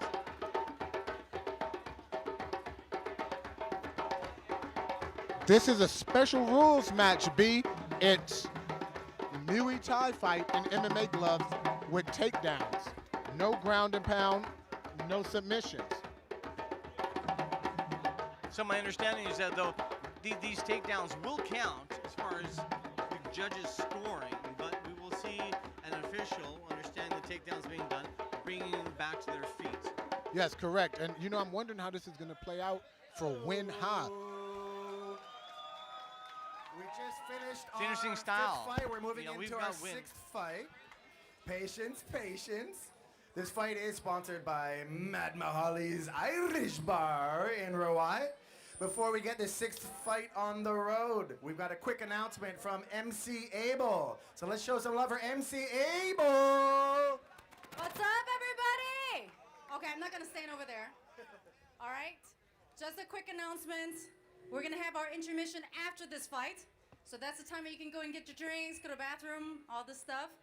Just wanna give a really quick shout out to Phuket Drum Jam and the Ring Girls, Jessica, Isabel, and Claudia. Thank you. Thank you, Daniel Kaufman. Here you go. Thank you, MC Abel. Good job. All right, sixth fight. Both fighters weighing in at exactly 52 kilos. This is a straw weight fight. Our sixth fight of the evening, sponsored by Mad Mahali's Irish Bar. We've got country versus country. In the blue corner, representing Thailand, Fasikram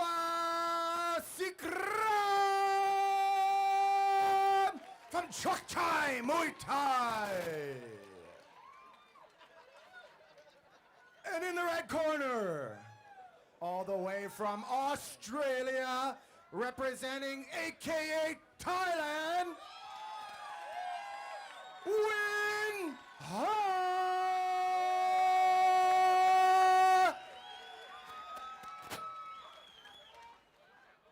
This is such an interesting matchup, you know, with Wen. Her wrestling background is outstanding, and we're seeing her going up against an exactly opposite type of fighter. Yeah, but here's the interesting thing. Wen was supposed to fight Sharma Devaya in an MMA fight, and when Fasrikram came in to replace her, it became a special rules MMA fight. I mean, Muay Thai fight in MMA gloves, and Wen said, "I'd do it anyways." This is a silver medalist in Canada and Olympic qualifiers for Australia, an Australian national champ in wrestling, fighting somebody with over 30 Muay Thai fights in essentially Muay Thai with takedowns and smaller gloves. They've both stood up. They both stood up. These are two champions that have come in at short notice to show us a great show right now. Yeah, and Wen looks up to Angela Lee, the ONE FC champion. Wen's looking to strike. Look at that inside. Look at that dirty boxing inside. Love You know, that. Fasrikram might look like a little girl, but she's a killer in there. Trust me, with almost 50 fights, you know? And she said Muay Thai is in her future, and she's not doing MMA, so. And Wen is not, she's not clinching at all. She wants to strike with her. She wants to show what she's got standing up. I'm impressed. You know, this is the perfect time to do that, though. If you can stand up with a professional Muay Thai fighter, you know, then you're going to stand up with a lot of MMA fighters. And she knows she could go to her takedown if she needs it. Oh, I don't like how she's walking in like that, because she almost took an elbow there. Oh, that knee was hard. Fantastic. Coming up for that Muay Thai fighter. It's a completely different clinch, isn't it? The Muay Thai clinch and the wrestling underhook clinch. Yeah, it is. It's a few similarities in there, but it's a lot of differences in them, too. Yeah, this is a great stylistic matchup. I think this is exciting to watch. Very interesting. It reminds me back in the old days where you see these judo artists fight these sumo wrestlers or boxers. I just got distracted because there was a girl walking by in a blue dress. Look that at this looked like double the leg, though. ocean waves. We may see a slam here. The high crotch is there for her. No, did you see that? Farisram just shucked her up, got her off the hips, and she's throwing those knees on the inside. They might look light, but they do damage, trust me. But look at her. She's moving straight to the Muay Thai clinch there. She's waiting for an opening to be able to drive that knee to that shin. People don't understand the Thai fighters have a natural sense of balance. Wow, there you go. You're right, Dom. Look at that. Oh, that was a good right hand. They have balance because if you think about the Muay Thai clinch, their takedowns are more judo-ish in the sense that they disrupt balance. So they have to have excellent balance to not get taken down in Muay Thai. Right, And it transitions good to block against wrestling. Well, we've got a freestyle wrestler here in Wen. She's not even looked at the takedown. I would expect her to start changing some levels and start taking some singles and double legs. But if you look there, B, she went to the single, it got stopped, and she went to the body lock, it got stopped, and she went to the double and lifted it for Sarikram, but she stopped that too. So maybe she's getting discouraged on those takedowns. Oh, there's no doubt. And we got to watch that knee coming up for that Muay Thai fighter as she moves into that single. You know, one thing, Wen being a new fighter might learn over time is that wrestling for MMA is much different than just wrestling for wrestling. You know, speaking to her, though, she's talking about herself being a true MMA artist. I mean, while she's had a wrestling background, the truth is that she's been training this for years and years. We have a superstar in the making here in Wen. Oh, that was a hard right hand by what a Fasrikram, Thai and fighter answered has back stepped up. by Wen. Wow. Great fight. Oh, that was a hard right kick. I think we need to see more of that from the Thai fighter, wearing down that wrestler, hitting those leg kicks. Yeah, you know Wen's a wrestler because she got them thick, them drumstick legs, you know? Those are those strong legs that you see on wrestlers. Oh, that was, that was a good right hand. These ladies are going at it. Yeah, Wen's not going anywhere. She continues to push forward, keeping her against the cage, continues to throw punches. Very impressive from the wrestler. You know, Wynn has to move her head on the way in because she gets hit with that right hand 3 times, and you can't keep running into it. You're pushing your luck when you're doing that. There's a bit of straight movement, isn't there? She needs to create some angles for those strikes. But look at that, great head movement to move away from the Muay Thai fighter. Fasrikram looked like she's just analyzing weaknesses in Wynn. All that that experience was a in good striking jab. fights. Look at Wynn come in there with that. The Thai fighter looks completely unfazed, though. They have no problem fighting up against the cage or the ring. Yeah, yeah. Inside, outside, middle ground, they're good. What a great striking battle we're watching here. Yeah, yeah. Most people, when Wynn answered this fight, a lot of people were wondering why. Oh, that was a good knee by Fasrikram. But still, I'd like to see when Wynn's coming in. She's coming in with combinations. It's not one punch at a time. Yeah, that could be a death sentence with a Muay Thai fighter at this level, but she's covered her bases, obviously, when she decided to take this fight. And she's even throwing that outside leg kick and inside and to the body. Look at Wynn. I'm really impressed with her style. Wow, tough round to call there. I think you've got to give it to Wynn for the aggression. You do. Look at it right now. She got that thug life strut that you see on the YouTube videos. Yeah, that experience, that Muay Thai fighter. She's not phased at all. She's sitting down there. She's ready for round 2 right now. Yeah. Just a quick reminder, this is a special rules bout, which means Muay Thai with MMA gloves, no ground game allowed, takedowns are allowed. These girls both hitting hard with MMA gloves, taking the hits, trading back and forth. Intense first round between Win Ha from AKA Thailand and Fasrikram from Chok Chai Muay Thai. Look at this little sexy thing walking in the ring. That's what you get out here in Phuket. Everywhere. You know, she works at AKA. Yeah, you'll see her when you come down to the AKA Thailand gym. Well, there you hear it. AKA got the sexy women. My eyes are definitely on her. But right now, my eyes are on 2 other ladies, Win Ha and Fasrikram, throwing down. And, you know, the women almost always embarrass the men. They fight with the ferocity you rarely see in men, like they hate each other. Oh, God. Why is that? It's so true. It's so true. Again, we have a shadow Olympian. This is a Australian national champion wrestler. She's been there before. She's been in these situations. We're going to see some mentality that you may not see in men. These women are scrappers. You know, one of my biggest questions about this match is if the other ref was in there that always said action, would he still be saying action? My mind can't help but wonder these things. You know, Fasrikram, the thing that's scary about her is her face expression does not change. And look how she fights off. Oh, that was a hard knee. Oh! She's drawing her in the fence. You see how she steps back. Wynn is moving against the answering cage. fire with fire. Do you think that that's a good idea? I don't know. You see her almost using the cage as something to push off of and create power with her strikes. I mean, that's what happens in Muay Thai, off the ring. Yeah, she's from Chok Chai, and that's one of the best gyms in Phuket. Oh, that was a good right straight. Wow, that hurt. Right to the body. That hurt. Those Muay Thai knees. Wynn has to get her head out of there now. Oh, she's like grabbing the ponytail. Whoa, referee. She was grabbing the ponytail. Needs to get in there. Referee. We saw Fasrikram, as Wynn tried to pull out, she grabbed the hair and controlled her. Wynn needs to be unfazed here. She needs to stay solid. She's been in this situation before. All those wrestling matches, hundreds of them. I think this is a competitor. She understands where she's at. She's coming back into this fight just fine. Let's see how these two engage as they come forward. The ref was close to stopping it there. Yeah, that might have been a bit of an advantage, actually, for Wynn. You know, I think Wynn was confused on what the ref was saying. It seemed like he was saying, do you want time, but do you want to go simultaneously? And it confused Wynn. I tell you, you constantly see the Thai fighter moving back against the cage, using that position, not fearing fighting off the cage. Oh, the Thai fighter started wiggling her hips. She's starting to get into it and find her groove. I will tell you something about the new Thai fighters. You cannot give them the time that they need to find their rhythm. They become more dangerous. They've got amazing ability to actually gauge distance as well.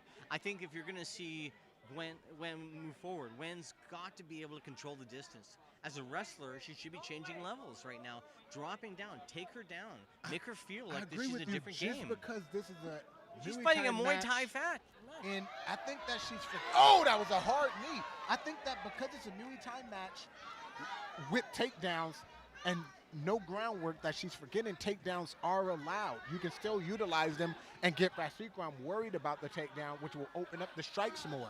That's exactly right. I think that she's got to throw her off her game. We're seeing a warning by the referee here.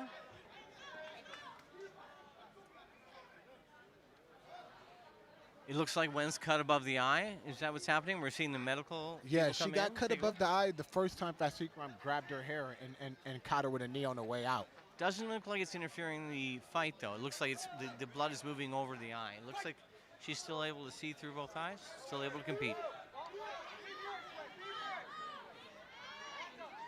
She can't stay out on the outside. She's got to close the distance, Wen.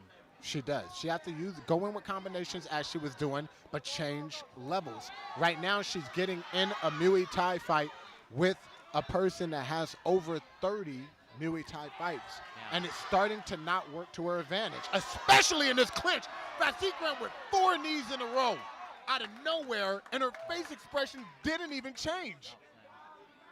This is a zombie coming forward, absolutely. She's been in this place before. She's in the cage right now. She's not in the ring, but she does not feel out of place. She's doing a great job in there. Yeah, she is. Wynn has to change up her game. This game worked for her the first round, but the second round, it is not working out for her anymore. She has to. This is essentially a shoot boxing match, if people out there have heard of the promotion, and Wynn is turning a shoot boxing match into a pure Muay Thai match, and it's starting to work to her disadvantage. The distance is devastating. She's got to close that distance. She's standing on the outside of a Muay Thai fighter's strikes. She's got to get her up against the cage. Let's see some clinch work. Let's see a double leg. Take her down. Make her think about it. You know, I think that she might be discouraged with those takedowns because that Muay Thai clinch has been devastating. And those knees. And those knees. Yeah. Unbelievable. Probably the biggest strike in the game, the knees. Definitely. Oh, she kicked her in the booty. Our Thai fighter's given a bit of a school here. She's showing some incredible leg strikes. We need Wen to take her out of her game right now. She's got to clinch up. She's got to go get tight, get her to the fence, double leg, dirty box. Yes. She has to be on a single or a double because anything upper body, Vasikram might have the advantage there, being a Muay Thai fighter of this caliber. You're not concerned necessarily about being caught in the guillotine or anything here. You need to go to the double leg. This is not a ground fighter. Go to the double leg. Let's see you weaponize the takedown. Let's see you see a body slam. Let's throw her off her pace right now. This is what Wen needs to do. I'm wondering what her coach is going to tell her in between rounds because something has to change here.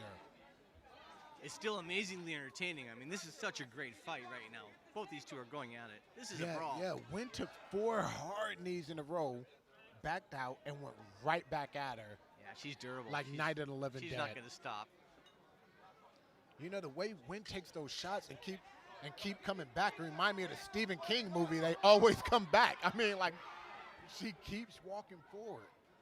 Look, I say catch. Why Excellent isn't she round. catching those knees? Catch those knees, grab that double leg, pick her up, show her who's boss, use that wrestling experience, and drop her. And she caught that knee, just not in the way that that you described it, because she has a cut above the eyebrow. I think we got to remember that this is short notice, and both these two never had a chance to strategize or develop a style to be able to fight each other. That's why we're seeing this crazy, amazing fight tonight. Yeah, but if you see Vasikram has more experience in combat than Wen, and that's why in the second round she adapted better to what was beating her in the first round with Wen. So now we have to see if Wen and her coaches can get her to adapt in the third round and utilize those takedowns and remind her you're the wrestler and that they are there. Going into the third round. Look at Vasikram. Her face expression has not changed. No, it's spectacular. That's what happens when you've had that many experienced fights there in Muay Thai. She's not changing her attitude in any way. She's ready. She's ready to go. She'll come out of that corner just like she has on all those Muay Thai fights. And Wen's got to change the way that things are. She does not change up her style, change up her strategy. I don't see her being able to pull this Let's hear it for round 3. I don't know if you saw, but Vasikram's coach was in the corner acting out the moves that he wanted her to do. I want a coach like that, that's so into me winning, that he is willing to act out what I need to do in the next round. Couldn't agree more, Dom. Fasikram said, clean that water up. I'm trying to work off this cage.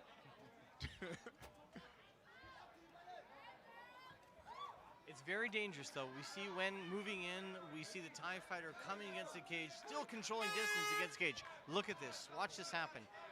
Thai fighter is so comfortable there.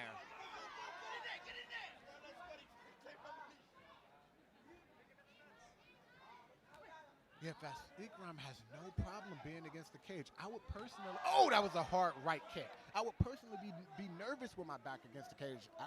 I don't like to feel trapped, but she is working off the cage, and I'm learning from this as a fan and as an artist. We haven't seen any clinch work at all. We haven't seen Wen move forward. Get a hold of her. Make her feel her power. There she we is. go. Finally.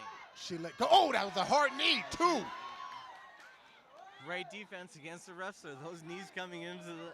You know she's not committing to the shot, though, B. Wen is not committing to the shot. She grabbed that single, let it go, and immediately to two hard knees. Yeah, but just because this is a stand-up fight doesn't mean you can't take people down. You got to show your dominance in that aspect. They will be called up when the fight goes to the ground, but right now, Wen needs to show that she's dominating in certain parts and aspects of this fight. And she's not. She's being dominated by the Thai fighter. There, she's got a leg. You see, every time Wen catches it, she gets on the single and she lets it go. She doesn't make the Thai fighter work to get out, and she takes that knee over and over on the way out. And on the way out, it can easily go up to the head. Absolutely. She needs to be on the way in. She needs to stay close to that fighter, drop down for the double leg, bring her down, make her fight her way up. This Thai fighter is not showing any signs of wearing down. Both of them are looking at great cardio. Yes, both of them are. Because I will tell you, damage takes up. Oh, she has the Muay Thai clinch. Oh, that was a hard knee.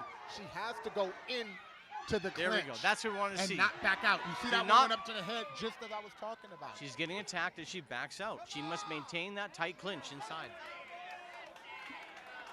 I'm not sure why the ref dragged him out to the center of the cage, but... Well, I wanted to see that clinch work on the cage.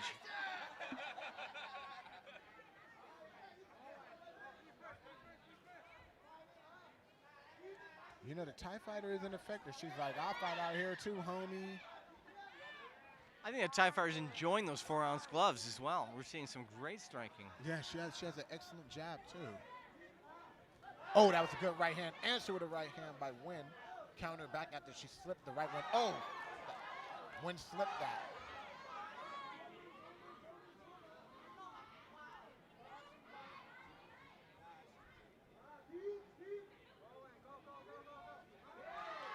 You see, Fasikram utilizes those teep kicks too, and that might make Wen hesitant. Oh, something happened. What was happening there? She was pulling the hair again.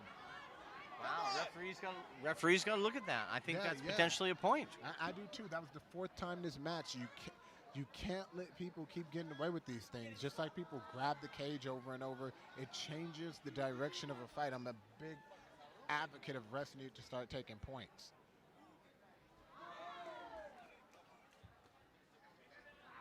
And nearly this round, we see both fighters being a little more tentative. But honestly, we got to see Wen. She needs this round right now. Otherwise, a knockout. She's got to go forward. She needs to win this round.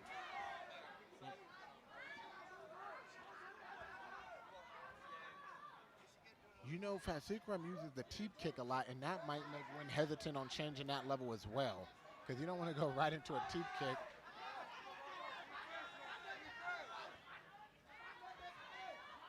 But she has to make changes, and the fact that she has made none makes me question if her coach has told her the right things in between rounds and she's not listening, or if they neglected to see what we're seeing here, B. I'm totally there with you, Dom. At the same time, you got to give credit here to Wen. She's stepping into a battle that's basically a Muay Thai battle. We have seen no takedowns. This is not her past, not her history. In fact, it's exactly opposite of her style. And yet she's still in the fight. She's still coming forward. She's still attacking. Yeah, I agree. There's pros and cons to every lesson in life. You know, here we're seeing that Wen can stand up with a Muay Thai fighter. So she should have no trouble standing up with MMA fighters in the future, but at the same time, we're seeing an inability to adapt that comes with being this new to the game, and she's going to have to go back to the gym and work on that. The ladies trade kicks there. 10 seconds left. Let's see who pushes it. Oh, 2 good jabs by Wynn. And a 1-2. Oh, a hard knees. Excellent fight. Wow, how entertaining was that? The crowd. Step it up. 'Cause they took the cake. Damn. They took the cake right before I'll tell you, the break. the crowd's going wild. It doesn't matter if you know about fighting or you don't know about fighting. If you're coming off the beach or looking at that, that was a fight. That was a scrap. That was entertaining. Yeah, it was. I was entertained the whole time, you know. It was a good showing by both ladies. And I was impressed in the opposite fashion. Wynn is a wrestler who stood with a Muay Thai girl, and here's this Muay Thai girl who blocked the takedowns in such a fashion that Wynn, after the first round, never went for them again. So it was a great showing. You know, Fasikram told me before the fight she plans on doing no MMA after this, but I hope she does. I hope she does. I would actually look forward to seeing her in the cage. Yeah, and I think at the same time we see Wynn. She's probably learning a lot from this fight. After I think this is 3 something that's good for intense her. rounds in our 6th bout of the night, we have a winner by unanimous decision. From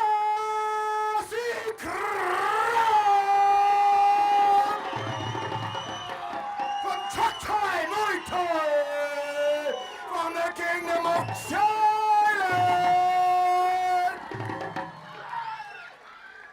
Show some love. Huge fight. Huge heart from Wynn Hai as well. Both fighters just put it on the line. What a fight.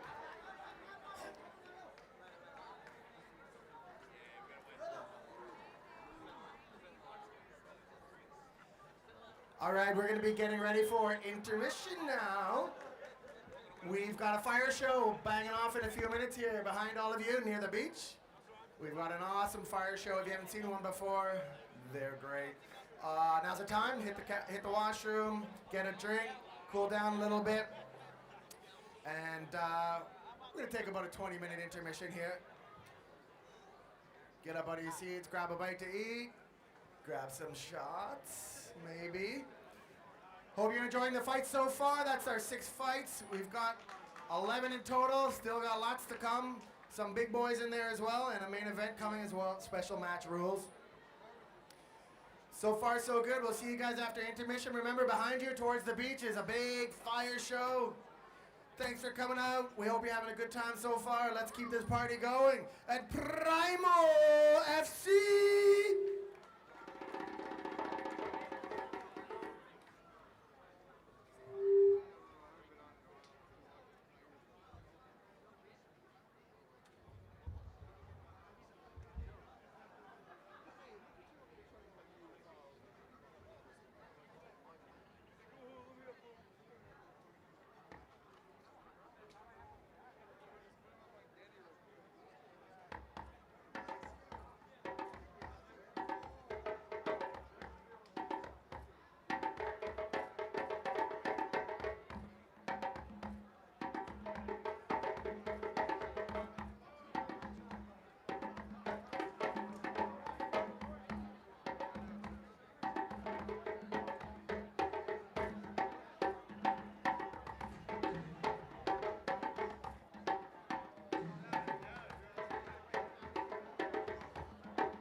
Hope everybody's having a good time. Just want to remind all of you to please come back to the cage because we're going to start the next fight in about 10 minutes. Thank you.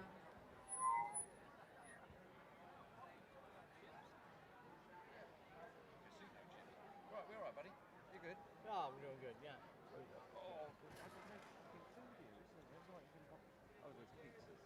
Can you? I've just ordered some fucking pizzas, but I didn't know that. There you go. Oh, Sarah, you're Oh, an angel, darling. There you go. Here, we'll leave 3 just in case. Yes. I mean, you left some food here. You have a few burgers lying around and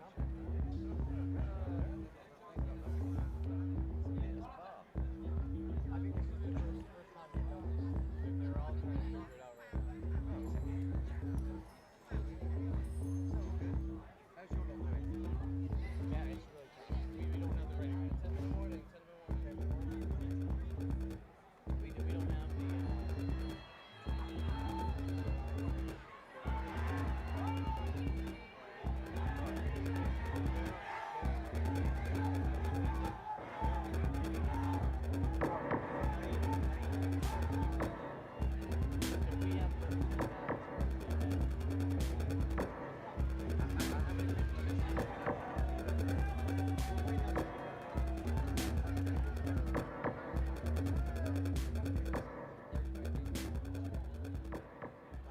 But that's going to be after the show.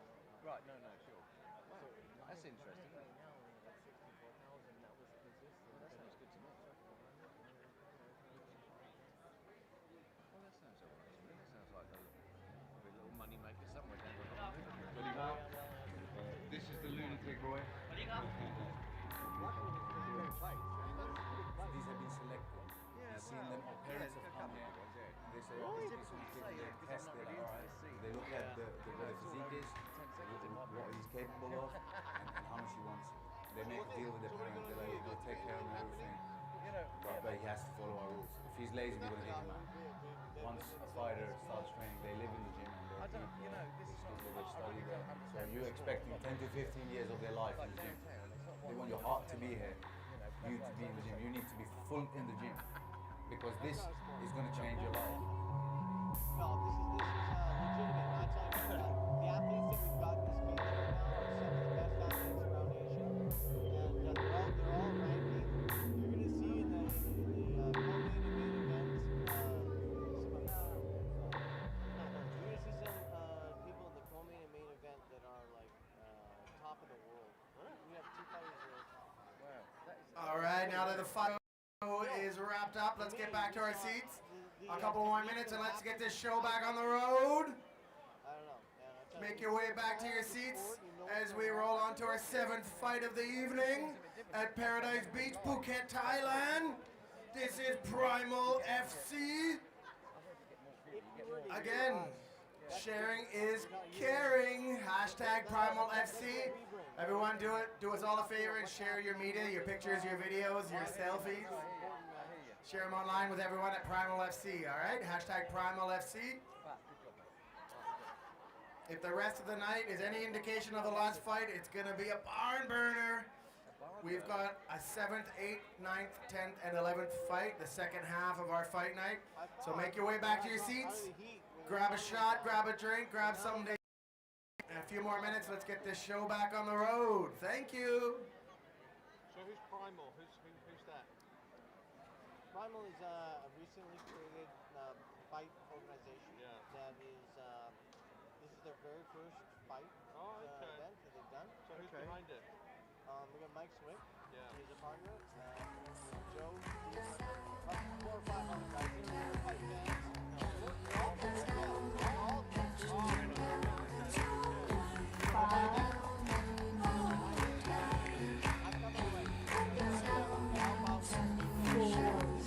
Do your best, never go beyond your limit.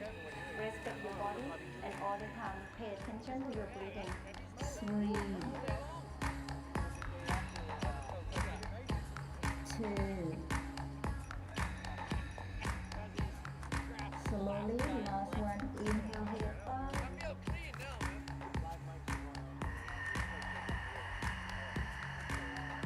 Now start and keep your basic energy.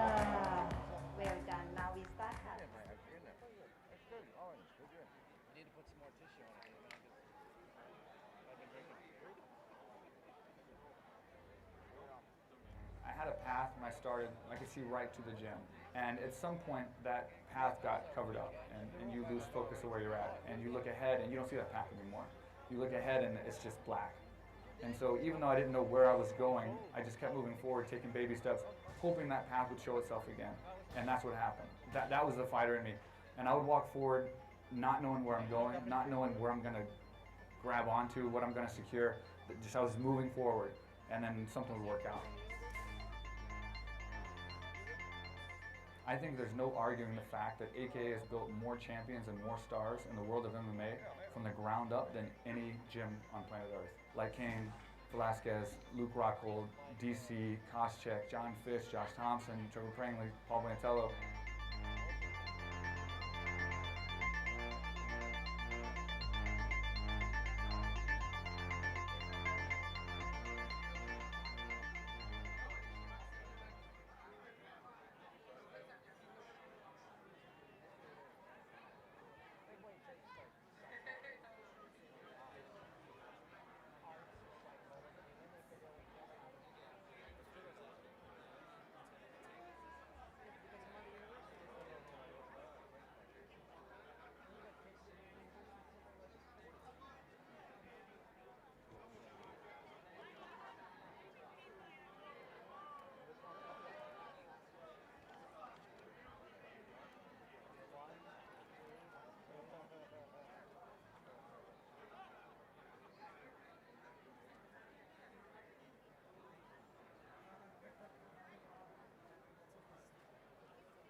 Chieftain Fiziv. I'm from Kyrgyzstan. I training in Phuket top team, Thailand. I start training when I'm young. I want to make a show in Primal FC, in my country, my family and friends. Fights, this is my life. Enjoy the show.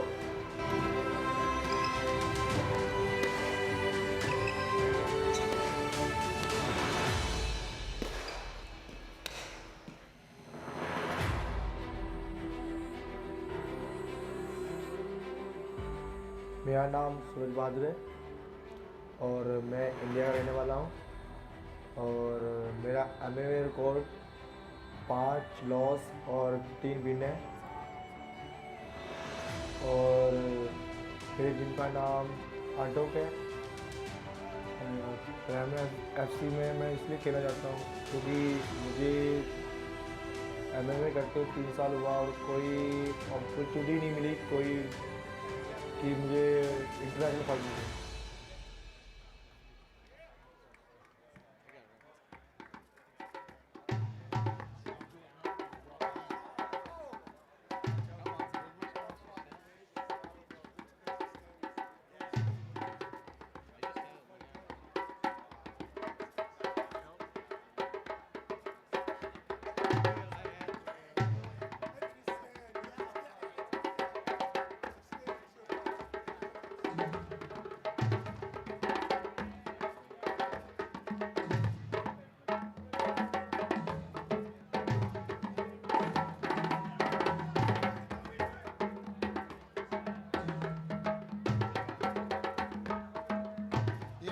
Shout out to one of our spiders at Manjai Detox Wellness and Yoga, designed to enhance your overall well-being on the waterfront facing the beautiful Geelong Bay.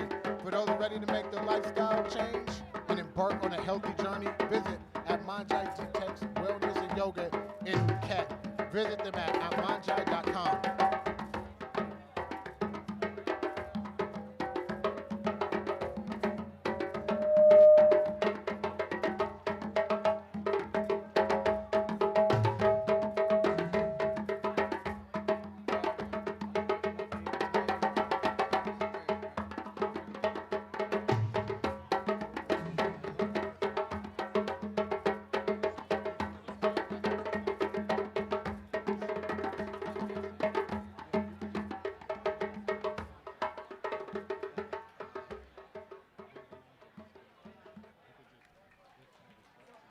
This fight's brought to you by Starfish Concept, brand exposure specialist, event organized professionals in and around. They believe in making a difference. Check them out locally here in Phuket.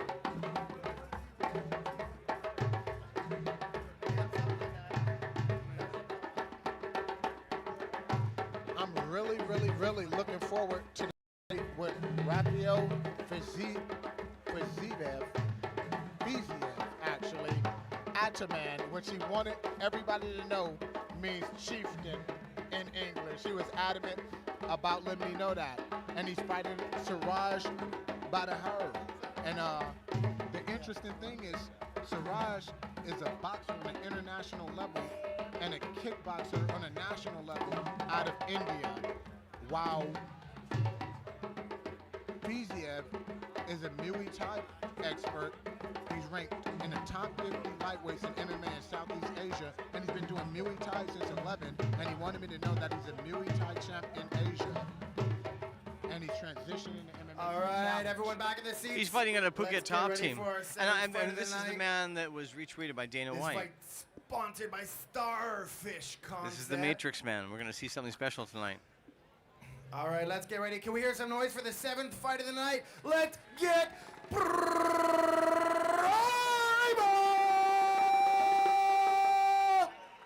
If you haven't checked it out, check out MikeSwick.com. You'll see some amazing We footage. have two countries versus each other from the blue corner.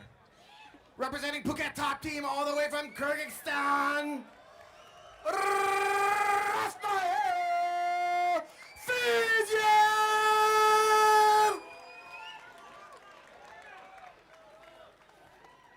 And in the red corner, all the way from India, representing Outraw Gym. Both fighters weighing in at 72 kilos. Put it together for Suraj Bahadur!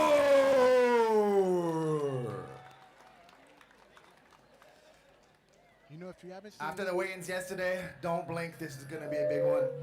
If you haven't seen Fiziev, he got retweeted by Dana White for doing what's called the Matrix move in a Muay Thai fight when he bent his back backwards like he was doing damn limbo in the middle of the match to dodge a kick. Can't miss that footage. Check it out on MikeSwick.com. Coming in right at the end of the bout. Bell was there, but it looks fantastic. It's amazing. These two had funk at the weigh-in, so I'm interested to see how it goes. And Siraj is a big boy for a lightweight.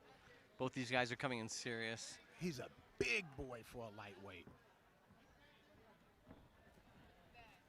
You know, when he flexed his arms at the weigh-ins, it made me feel like I had to do some bicep curls on the spot. Oh. Wow. Wow, that hurt him. Definitely. That He was stunned him. Good 1-2, Looking- followed up by Muay Thai clinching knees by Fiziev. Wow. Badahar's got to get off the cage right now. He's got to Yeah, he does, because Fiziev, when he decides to go, he goes. He had a four punch kick knee combination. Oh, good liver shot. Wow. Into the Muay Thai clinching knees. Look at this, throwing him down, manhandling him. Oh, he dived in with the right Partially hand. Good. blocked. He has full posture there, and Siraj has to do something to control this guy because it's too much power coming down on him. Such early in the fight now, that both of them have so much energy. You've got to watch these strikes. They're coming down with such devastation right now. Oh, He's he gone went straight to mount. This could be a very short fight we see here tonight. Yeah, I see blood on Fiziev's back, which you got to presume is coming from Siraj.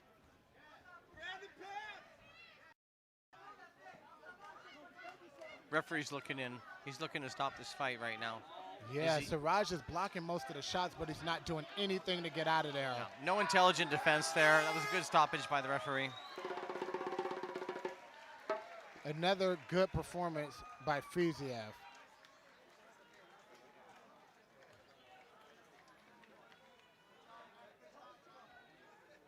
I'm not sure if Badahar is hurt or injured over there or just emotionally devastated by that loss. Well, he's back up on his feet. Good to see them. Good to see him healthy. He didn't know what hit him. This was an absolute, devastating barrage. They started from the top and came down to the bottom, and then ground and pound finished. Yeah, and it shows you, Siraj says he's a boxer, but Fiziev mixed up his punching combinations with kicks and just seemed to throw Siraj off, and he never quite got to get into gear, and before he even had a chance, it was over. And you cannot wait on a guy like Rafael. He's devastating, and he's a power puncher, and he's aggressive. It was clearly Rafael's strategy to move forward constantly, not let him gauge any distance. Close distance, dirty boxing, take him down, ground and pound. And Rafael Fiziev. First round, what a fight. A lot of power in that ring, both of these boys going head to head.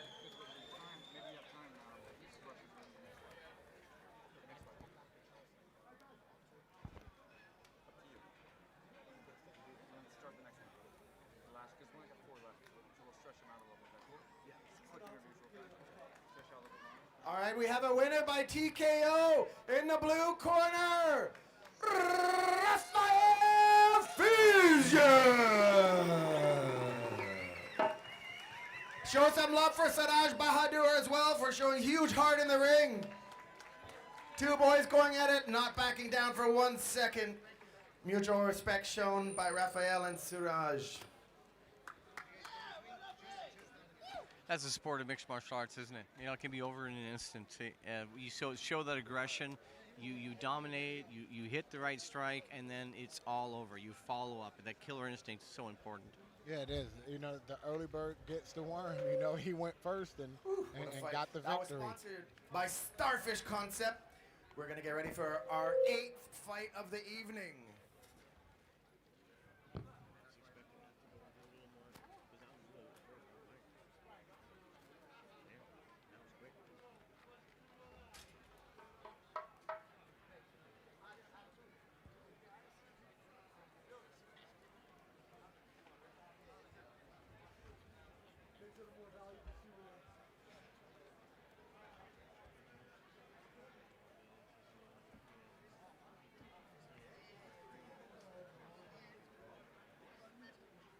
Hello, my name is Sergio Ortiz. I'm a pro mixed martial art fighter. I'm from Costa Rica and I'm representing Tiger Muay Thai in Thailand.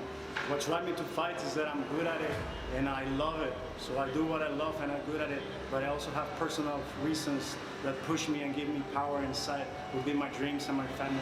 That's what makes me fight. Primal FC is my opportunity to fight in my new hometown and show my friends and my teammates and my gym all what they have helped me and how much I have grown in the sport. So I'm happy to be here and represent Tiger Muay Thai in this show.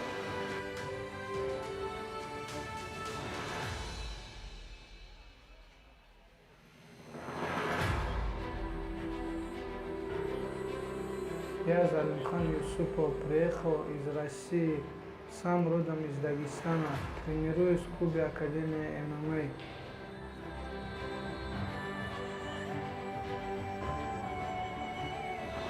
Также я тренировался в клубе КЕ. Сейчас буду представлять клуб КЕ и Академия ММА Махачкала. Спасибо моему Свику и моим тренерам. Всем огромное спасибо. Очень рад здесь выступать. Постараюсь показать красивый бой.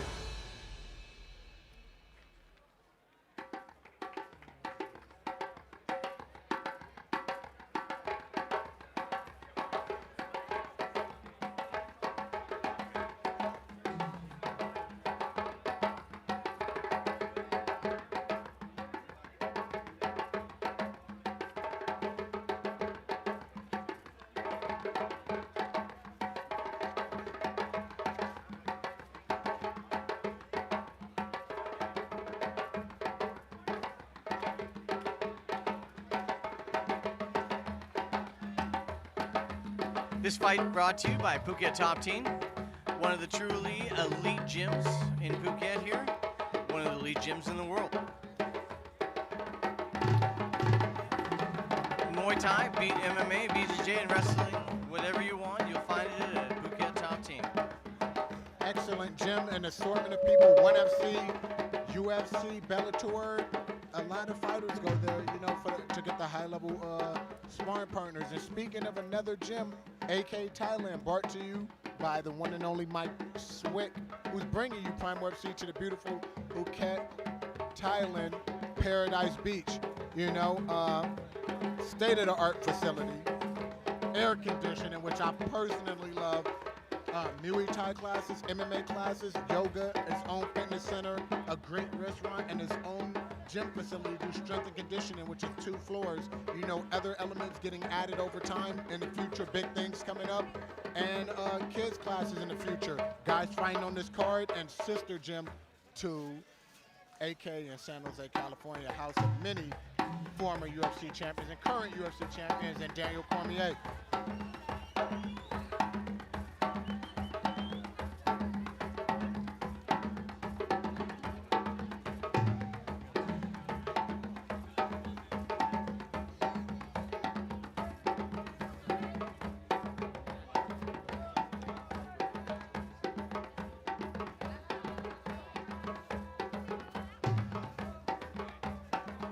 Looking forward to this fight here, Dom. This is going to be really interesting. I'm looking forward to Checho, which he said is a nickname just given to people named Sergio, and it's of Costa Rica. You know, he was ranked 38 in All right, Asia. the 8th fight of the night is a welterweight match.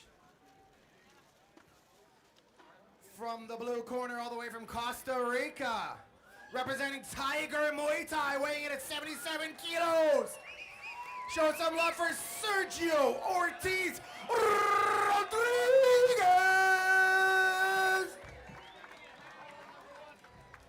And in the red corner, all the way from Russia, representing AKA Thailand.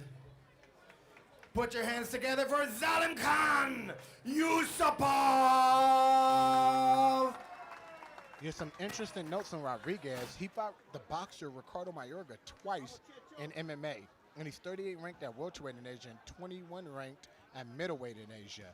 And he also beat Christian Soto, aka RoboCop, that was on Tough Latin America. And he started Muay Thai at 15 and turned pro at 17 in MMA and Muay Thai. So he has experience. And, you know, Yusupov, he's wrestled his whole life with a champion in Russia, and all of his wins but one have come by choke. These guys were like getting it on at the weigh-ins. You know, Yusupov kept putting his fist in Rodriguez's face, who then, instead of offering hostility, offered him a pizza. You know, I wish I had friends like that, or enemies like that, rather.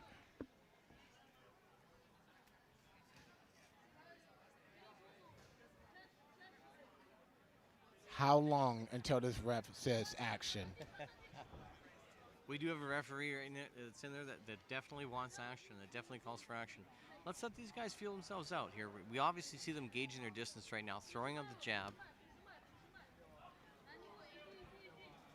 Yeah, Yusupov throwing that inside. They're trading kicks right now, filling each other out. Both guys have respect for each other right now. But they are in striking distance, though. You'll see that they are closer than you would assume from being passive. They are in striking distance. It's just a matter of time. They're getting in that range. Yusupov is slowly closing the gap, and he's a southpaw.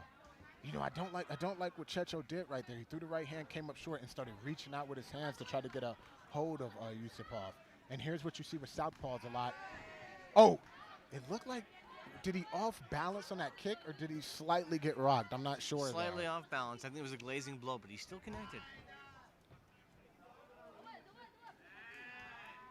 Yusupov switched to orthodox and back to southpaw and back to orthodox. He playing tricky feet, giving Checho different looks. Yeah, and you see he's backing him up against the cage, where he wants him, obviously. Oh, good spinning back kick.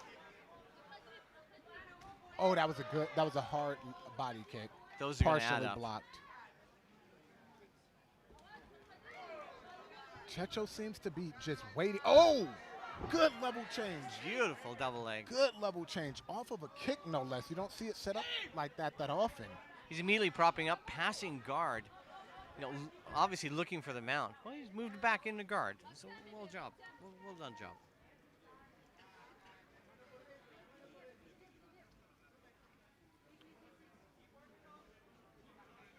Yusupov trying to create. Oh, he passed over into half guard.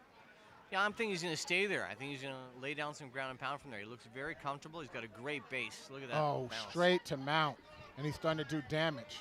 Oh, that great recovery by Checho. Good scramble.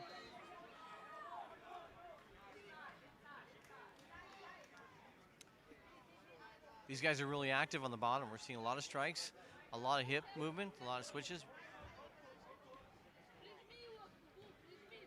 Yeah, you know, Yusupov being a wrestling champion, national wrestling champion in Russia, no less, you know, Checho has to move at the bottom to even have a chance of getting up from underneath pressure like that. I hope this referee lets them continue. This is some great movement. We're seeing some good fighting, and damage is being done here. You know what? It's a few minutes, and he hasn't said action, which is a good sign. Maybe he's happy with what he sees. Well, let's let these fighters work. Oh, Yusupov has full posture up. Remember, he won all his fights by choke, and you can see him setting up one right now. Looking at that guillotine. He's Is he going to jump into that? You know, it looks like Yusupov got cut, though. He's lifting up the cage. He's using that to knee him out. Look at the strength to push him away. These guys are gamers. Nobody's standing back here.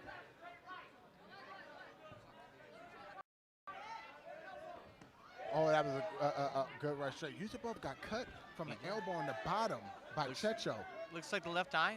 Blood's flowing over. I think it's not going to the eye. Not going to really create any serious impact into the fight. These guys are getting deathly close to each other without throwing a punch, and hands low. The range is right there. Yeah, both of them are ready to strike, aren't they? I'm nervous for that kind of range. Anything can happen.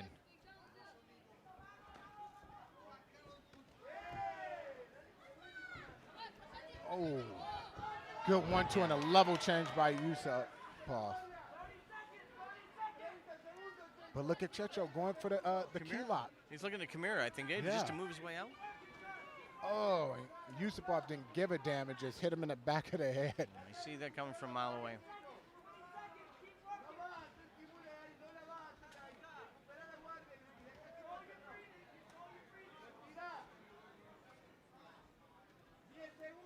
Yusupov's showing some domination on top there. Look at the balance he's there. Even in half guard, look to see him do some damage. Throw some strikes. Let's see the elbows drop. But Checho's not doing too bad. He hasn't really taken too much damage down there. And Yusupov is the one coming out of that round with the cut over his eye, but definitely a dominant round, transitioning to those double legs and controlling on top.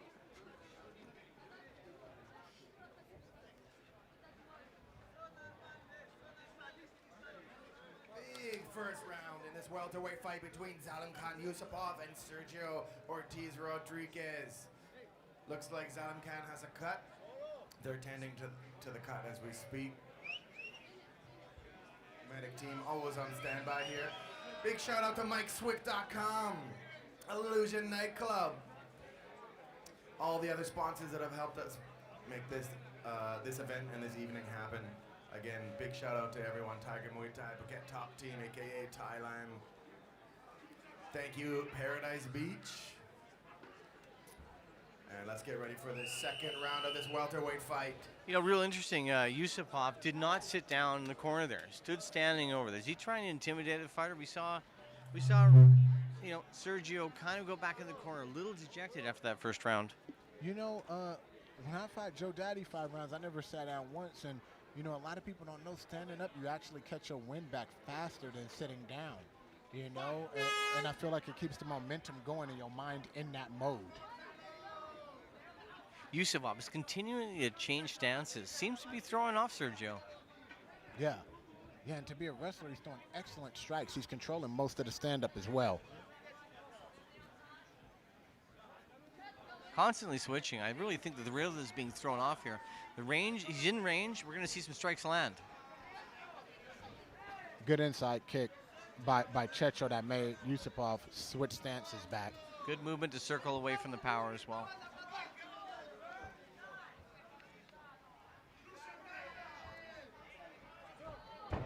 Oh, good level change. Oh, he controlled the ankle as Checho tried to get back up.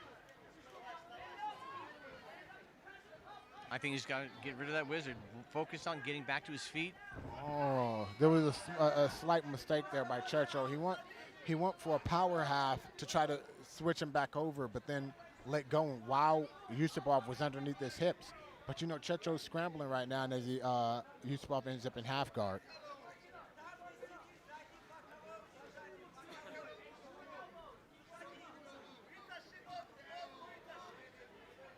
I want you to know, if you are in Thailand, you don't want to fight a Russian, because you might think Thailand, the Thais have a hometown crowd advantage, but so do Russians. And here's Yusupov going for a 10-finger guillotine choke. And Checho scrambling and getting out of it. Good. Oh, good elbow from the bottom. Beautiful. Good elbow from the bottom by Checho. You know, he's slick with those elbows from the bottom. You know, a lot of fans who don't know what's going on, sometimes they see this ground fighting is a bit boring, but nonsense. We're seeing some amazing stuff happening at the bottom. Great scrambling. And if you look at it, Checho's doing more damage from the bottom right now in this round than Yusupov is doing from the top. But like I was saying, you know, Thailand has a large group of Russians living here, and if you're fighting a Russian here, you're just as screwed as if you're fighting a Thai. The crowd will not be on your side.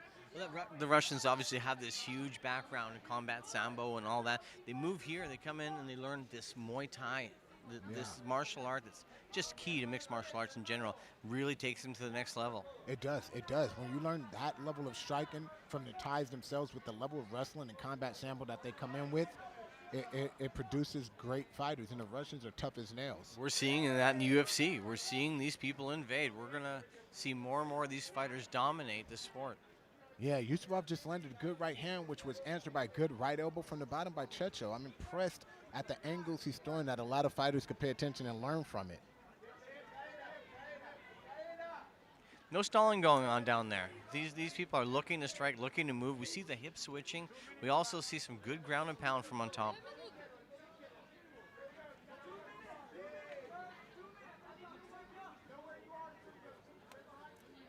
He's got him up against the cage now. This is maybe a time where he can lay down some leather. Yeah. You know, but Checho's doing good with the head movement at the bottom, the elbows from the bottom, and maybe that's why Yusupov doesn't want to posture up, because every time he does, Checho's catching him with the elbow.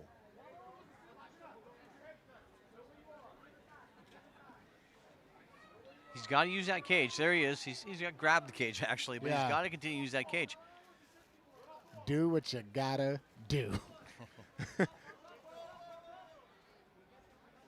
Great job by Yusupov to turn him away from that cage and to obviously recognize that. Here we go. Checho's going back to that key lock. I wonder if he sees a sweep from there or an opportunity to sit out and get back up. And Yusupov is hitting him in the back of the head, and the ref does not give a damn. As long as it's action, he doesn't care. I need that referee for sure.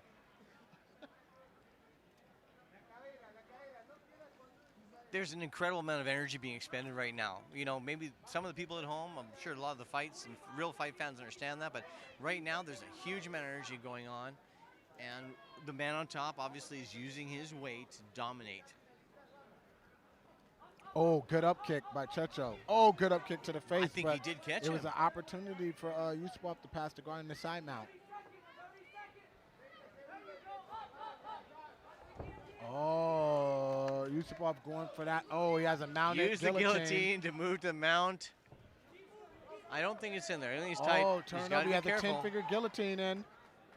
We can't see from this angle. I think he's okay. He's got 10 seconds left in the round. I believe he's going to get out of this. Most of his wins are by choke. Oh! Oh, he got him at the Wow, end what of a the call. round. 2 seconds left. Literally at the buzzer. That's another win by choke by Zalibchan Yusupov. You know, good fight by Checho as well, though. You know, he threw good elbows in the bottom, defended well against the first choke, and was halfway out the second one. But, you know, he made an error at the end with that mounted guillotine, and he rolled into the 10-finger guillotine at the end and got caught up. Well, it was incredible. I think that, you know, his opponent obviously sensed the end coming on, knew there was 10 seconds left. We heard the clapper, and he applied the pressure, got the submission. Fantastic.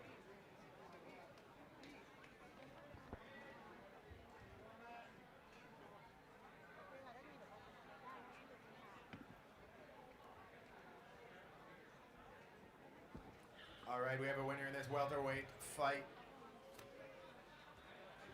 In the second round at 4 minutes and 35 seconds, submission by guillotine choke is the winner, Zalikam Yusupov! All the way from Russia, representing AKA Thailand. This fight also sponsored by AKA Thailand. Let's hear a quick word. Mic over to Dom.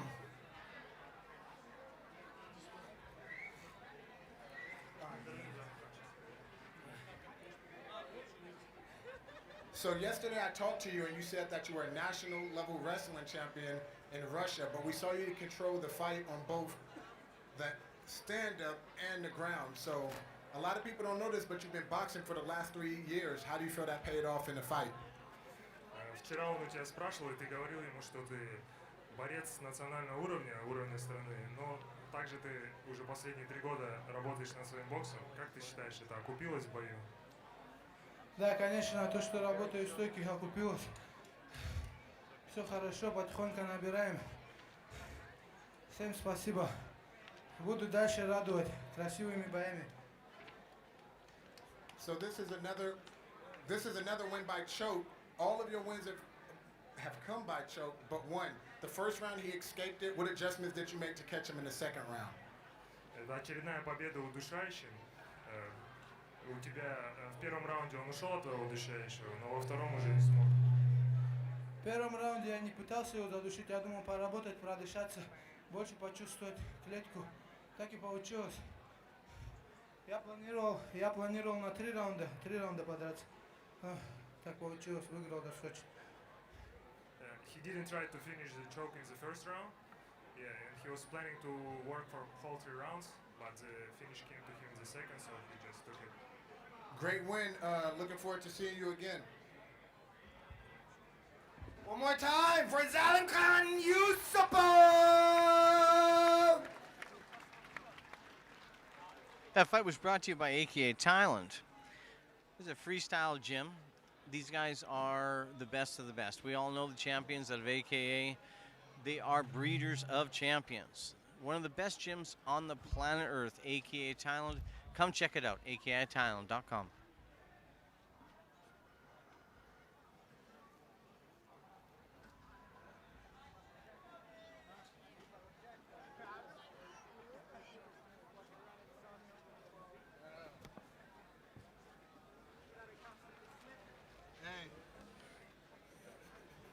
You gotta do what you gotta do.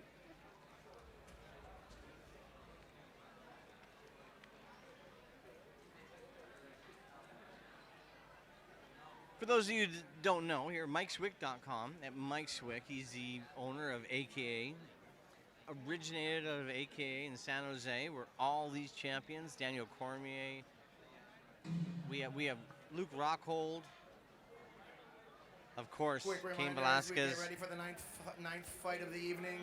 We're going to be following up this event with a massive fireworks show down on the beach. And then it's party time at Paradise Beach. We're going to celebrate the part of the event we call Dark Moon Rising.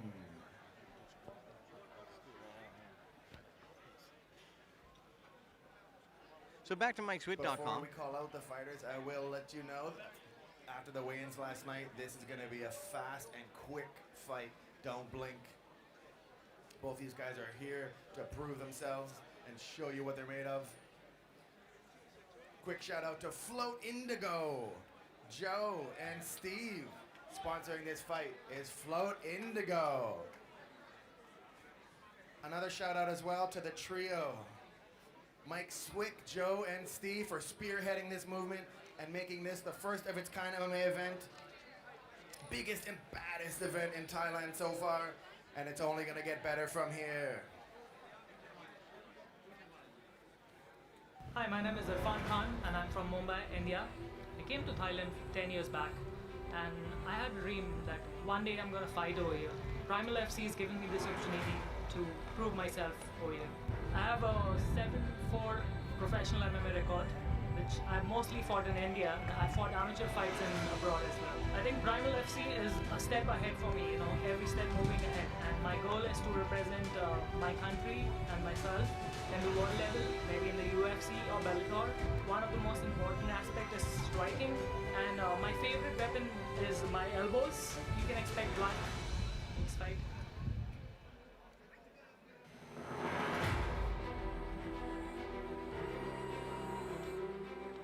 My name is name is Adam Antolin. I'm from the United States, and I represent Combat Sports Academy in Dublin and American Kickboxing Academy in San Jose, California. I heard about Primal FC through a few teammates, and I looked at the event, and I was like, I got to get on that. There was a feeder out there, and was able to get matched up. And then I plan to dominate everywhere, and the finish will come if I'm the fighter that I am, which is everywhere. Just really excited to come out and put on a show, and show you what high-level MMA looks like.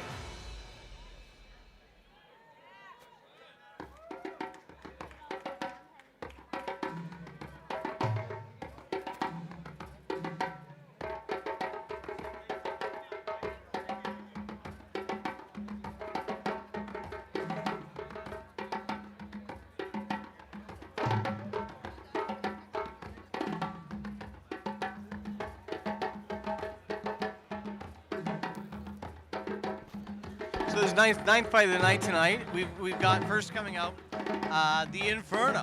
Now, Irfan Khan from India. Yeah. I like the name Inferno. Personally, I had to tell him because I love when people want to burn shit up.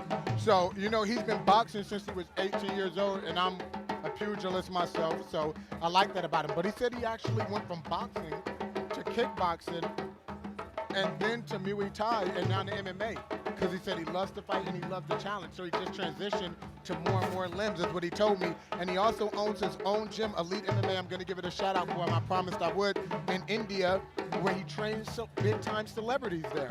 I'll tell you, a fantastic fighter, but he is taking a step up. This is one of our best fighters on the card here with Ultimate Fighter experience. Let's talk a little bit about Adam. Yeah, Adam, this guy, he's at AK in San Jose. I have to give a shout out to Ant Dog's MMA for him. He was shocked I knew what it was. But Greg Blackston knows everything. He knows everything. And he's at Combat Sports Academy. So that's 3 excellent gyms that he's been a part of. He's on a 7-fight winning streak. He was on Tough 24. He has a wrestling background. And my old stomping grounds, TPF, he was the champion there at flyweight. So this guy, and he said his mom and dad have had him in sports since youth. And he credits them to all his athleticism. Yeah, this is a man that has huge goals. I think this is also a potential champion in any organization, including the UFC. I think we're looking at Primal FC, trying to find champions in this organization, and this is one of the men we're looking to. I agree, and with a nickname like Captain Chaos, it's gonna go down. You have Inferno and Captain Chaos, it's gonna go down. Yeah, I expect nothing less than absolute fire, whether it's Inferno or not. Maybe Adam's gonna put out that fire, maybe he will extinguish. But I tell you right now, Adam's coming up very confident. He looks to take this fight anywhere, top, down. He believes he can dominate at every aspect of this fight. I'm really excited to watch this. Inferno, though, we know he's got heart. We know he's got this. Let's see what he can do up against a top-level fighter on the planet Earth, Adam Antolin. Both weighing in at 57 kilograms. It's a flyweight fight. In the blue corner, from India, representing Fight Elite MMA, Irfan Khan.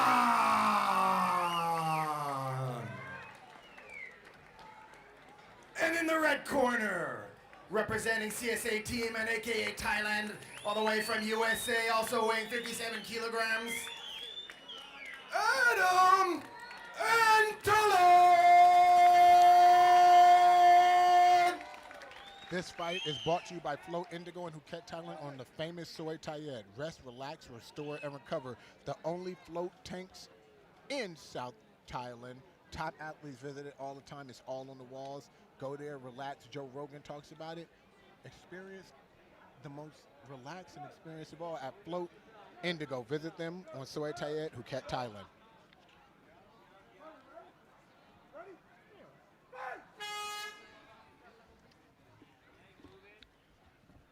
Maybe it's just me, but I want to see that jab was fired.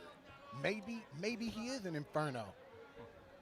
Oh, that was a good double jab right hand. He comes up with the first strike, gotta say.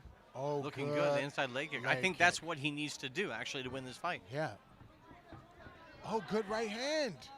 We have a fighter in hands here. Yeah, we do. We do. Oh, good. Like, oh, you can't just lay, kick, drive. You got to at set the up that kick. wrestler. You have to. No doubt. What kind of damage is Adam going to be able to do on top here? Is he going to stay in the guard? It looks like he's moving, trying to move to side mount. Oh, yeah, I'm interested to see Inferno's ground game. You know, he has a combination of wins by submissions and KOs, so he might be a boxer that learned the ground game just like myself. He's doing a decent job there in the bottom there. Look at that butterfly guard. He seems to be able to control the hips very well. He's not taking really too much damage. Adams peppering him with little shots, trying to pass the side mount, but Inferno got the knee in the middle, trying to block it. He's got to be careful he doesn't get his back taken here, or the guillotine. We'll see.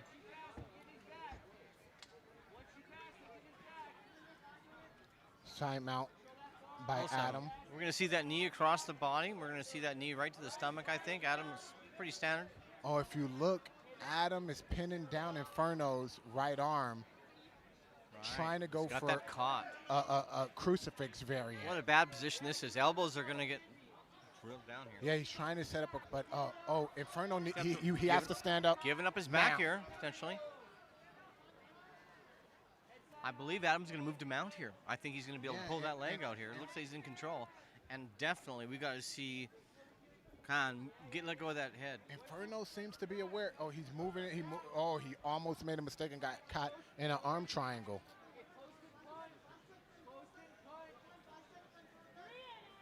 Khan's got to look to stand up here. I think he's got to look to underhooks. We see him over top. Bad position. Yeah, Adam is in 3/4 mount now. Hands to the hip. At least he's trying to push away and get back to the full guard. Oh, Inferno made that mistake the first time and barely escaped it. Terrible position. Doesn't look like he's defending well. I see this is the end of the fight.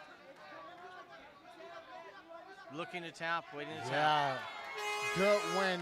You know, Inferno did well on the bottom, but he barely escaped the side choke the first time on the left side, and he didn't correct that mistake and got caught with the side choke on the right side. Yeah, you see some real pedigree, though, there in Adam. Took advantage of every misstep from his opponent, and when it was time, finished the job.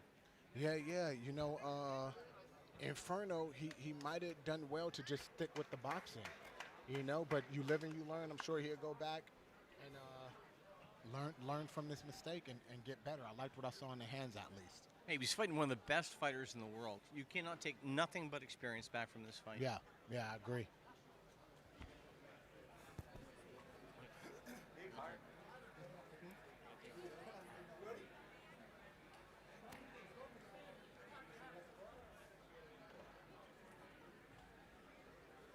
We have a winner in the very first round at 2 minutes and 26 seconds. Submission by arm triangle. Adam Anton!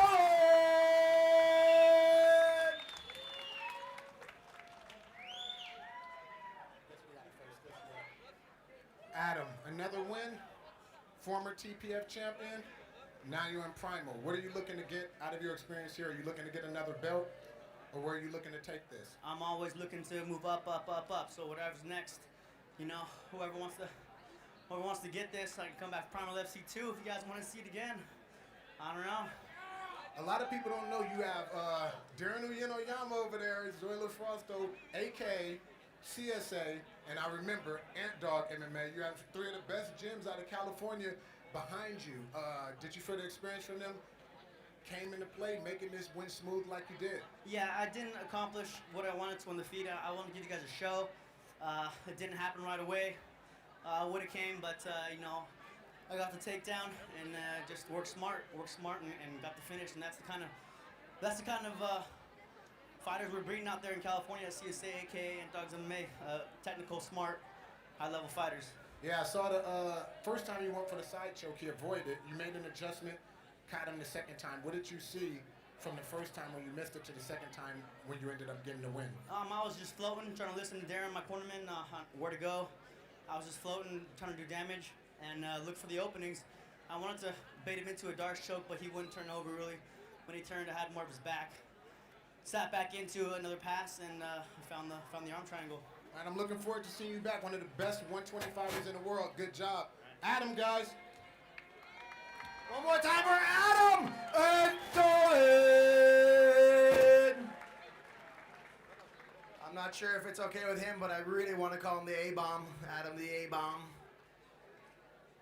That was our 9th fight of the evening. Sponsored by Float Indigo, the lovely Joe and Steve, and Mike Swick, the trio heading up this event tonight. Primal FC, Dark Moon Rising. Quick shout out to Mark Bogatsky for standing beside all of us, helping everyone, supporting everybody, doing a lot of work with the Facebook Live and the marketing and everything. Big shout out to Mark Bogatsky.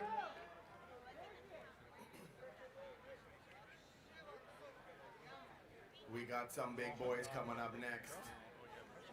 90 kilos plus each of them. Better be checking this stage, make sure this is tight. Feels good. So this is the co-main event of the evening. The co-main event of the evening, Primal FC, Dark Moon Rising. These boys are huge. You should have seen them at the weigh-ins. Intense. Let's go to the tail of the tape and check them out. Eyes on the big screen. I'm just keeping my damn shoes. Do Brasil, São Paulo, e represento o time Tiger Muay Thai aqui na Tailândia. Vou participar do Primal FC, um evento que está chegando para ficar aí na Tailândia. Estou muito feliz em participar desse evento. Bora lá, galera, 24, subindo no arcade mais uma vez. Vamos lá, vamos pra cima com tudo, não vai ser fácil para ele. Vou dar o meu melhor. Vamos assistir que vai ser uma boa luta. Força, Brasil, vamos pra cima. Força.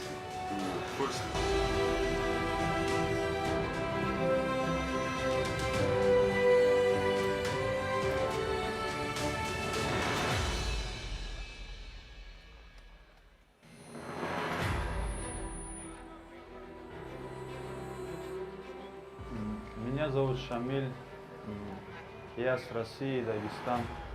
Мой рекорд 4-0. Я представляю два клуба. Это клуб «Крепость» в России и клуб AK Таиланд. Я буду драться впервые на Primal FC. Это будет крутое шоу, сильный турнир. И я очень сильно настроен и покажу зрелищный бой.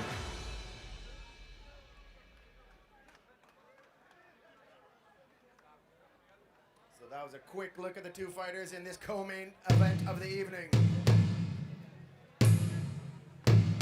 As we kick up the energy, as we get closer to the final bout, let's see how this co-main event goes between these two big boys. Walking out to the ring now, from the blue corner, is Rafael, coming out of the blue corner, getting ready to show us what it's like to be Primal.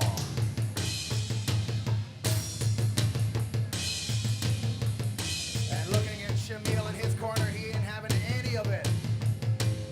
He's not backing down. These two guys at the weigh-ins were intense. Again, this is a light heavyweight fight. Both over 90 kilos. Now's the time to clear some data and get your phones ready, get your cameras ready. Getting ready for the two big boys.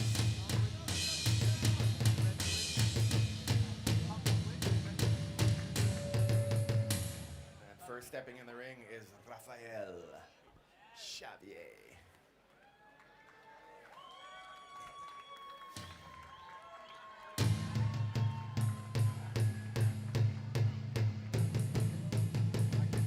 And now walking out from the red corner, making his way to the Primal cage, is Shamil Akhmedov on his way out. Quick judges check down, pat down.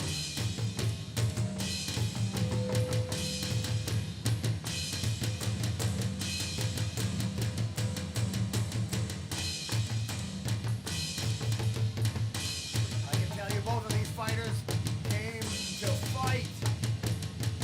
These guys are here to brawl. Both of the big boys. going head to head in a primal cage. Once that gate shuts, there's no escape.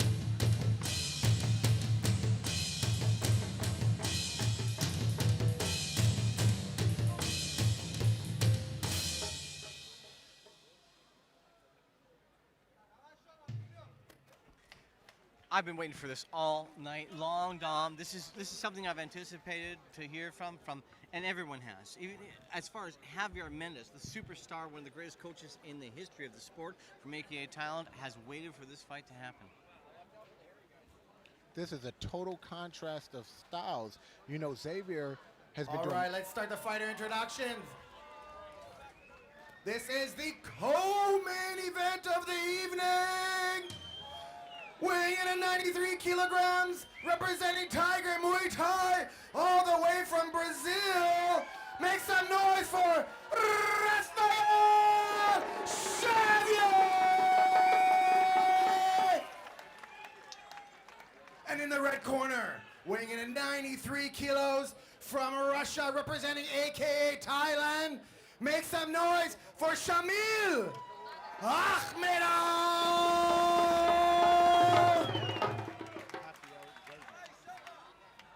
Yeah, this fight, Rafael has been doing Muay Thai and Jiu-Jitsu since he was 12, has over 50 Muay Thai fights. And, you know, he told me that his father died at a young age. He had to take care of his mom and 2 sisters. And he was bad and messing up in school until he turned around his life doing martial arts. But this fight is brought to you by The Joint Phuket, at The Joint Phuket on Instagram. That's my place, opening in Chalong, a block down from Swick. Mexican food, a night lounge, and a rooftop, giving the Chalong area what it needs when it needs it. From what I hear, this is potential. You know, Akhmedov is somebody that is loved by all true mixed martial arts. This kid is 4-0. He's risking his perfect record going forward. I really see him being the aggressor here and making short work. Oh, that was a hard kick by Kratos. That Shamil caught and took him down. He's currently 49th ranked in Russia and a multiple-time national wrestling champion in Russia. Some beautiful work here on the ground here. Great base. We are seeing some good defense here. Javier. But look at that base. He's propping up. He's propping up. By Akhmedov. This is not where you want to be right now. This is where nightmares are made. Where, you know, Kratos is a Muay Thai fighter. They have those heavy jaws, but these shots right in front of us are hard. I'll tell you, Javier Mendez, Mike Swick cannot talk enough about this guy. They really see him as the future.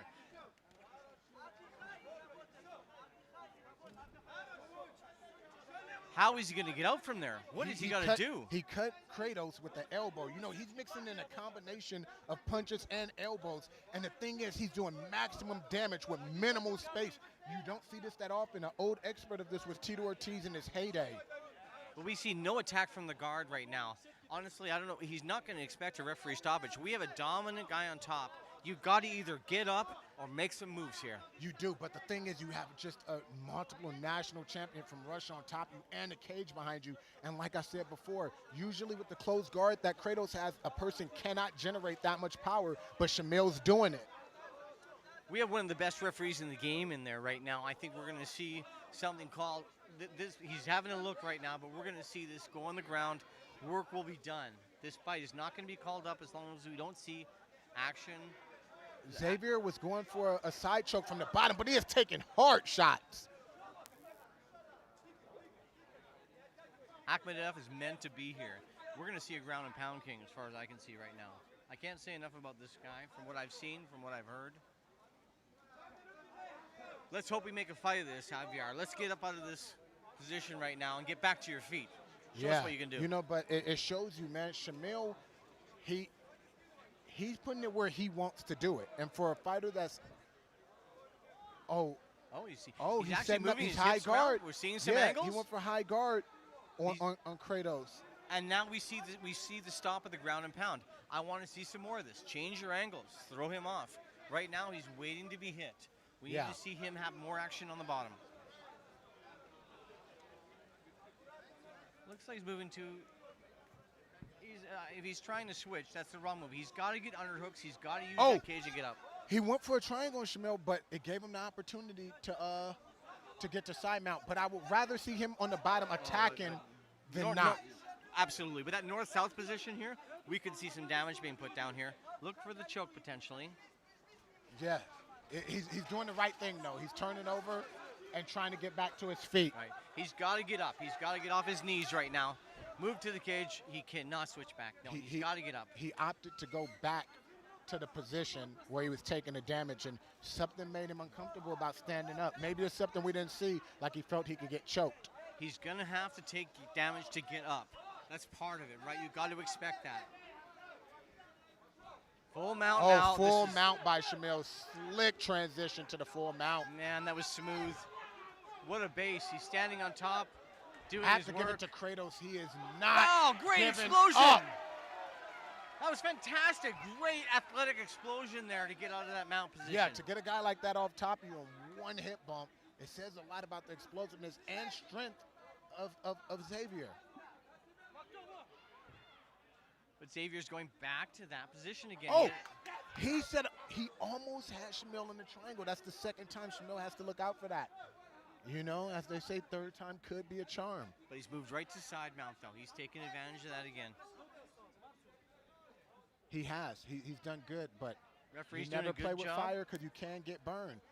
He has to pull that big boy's toes out of the cage, and he does not give a damn about doing it. You're on the bottom taking punishment. You're going to do whatever you got to do to get back up.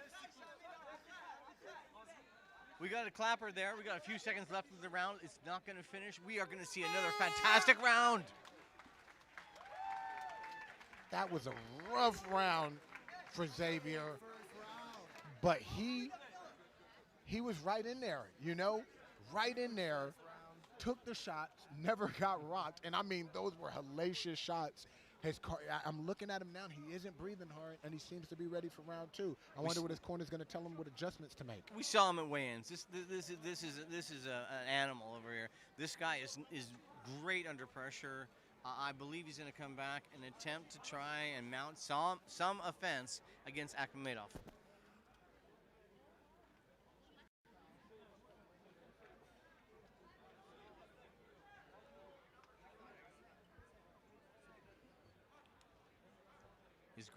Has to tell him he's got to stay away from the clinch. He needs to stay on the outside. Use that reach. Use that length that he has an advantage. What you see, he tried to do that with the kicks and got taken down. And you see that a lot of these fighters are throwing dry kicks and continuously getting taken down by wrestlers. You cannot do it. I cannot emphasize that enough. As Bas Rutten says, it's the easiest way to get knocked out or taken down. We need to see jabs, right? We need to see jabs. Control your distance in there. Watch the takedown. I'm sure that Xavier, from the distance, can sprawl fantastically and defend that takedown. But right now, he's getting in too tight, not controlling his range. Yeah, he's starting off with the kick. You know, the jabs in the hands are essentially a feint for the kicks, body, head, or legs.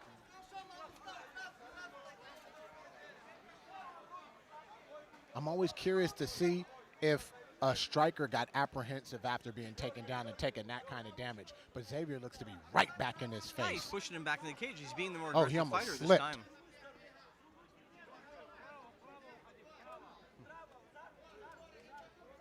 Akhmedov almost looking at pushing off the cage, throwing some type of Superman punch.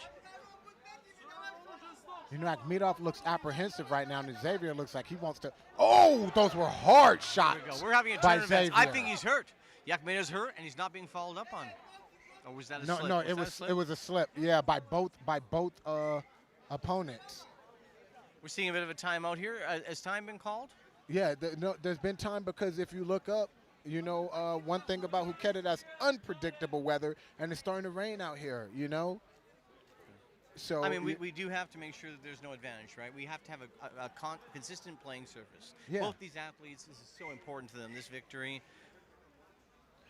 I agree. And, you know, you see Akhmedov slipped about to go for a shot, and immediately after, Xavier slipped about to go for a kick. So it's a disadvantage to both athletes, and I'm happy that they stopped the match. Great and got- judgment from the official, huh? Exactly, Great judgment from the official. exactly.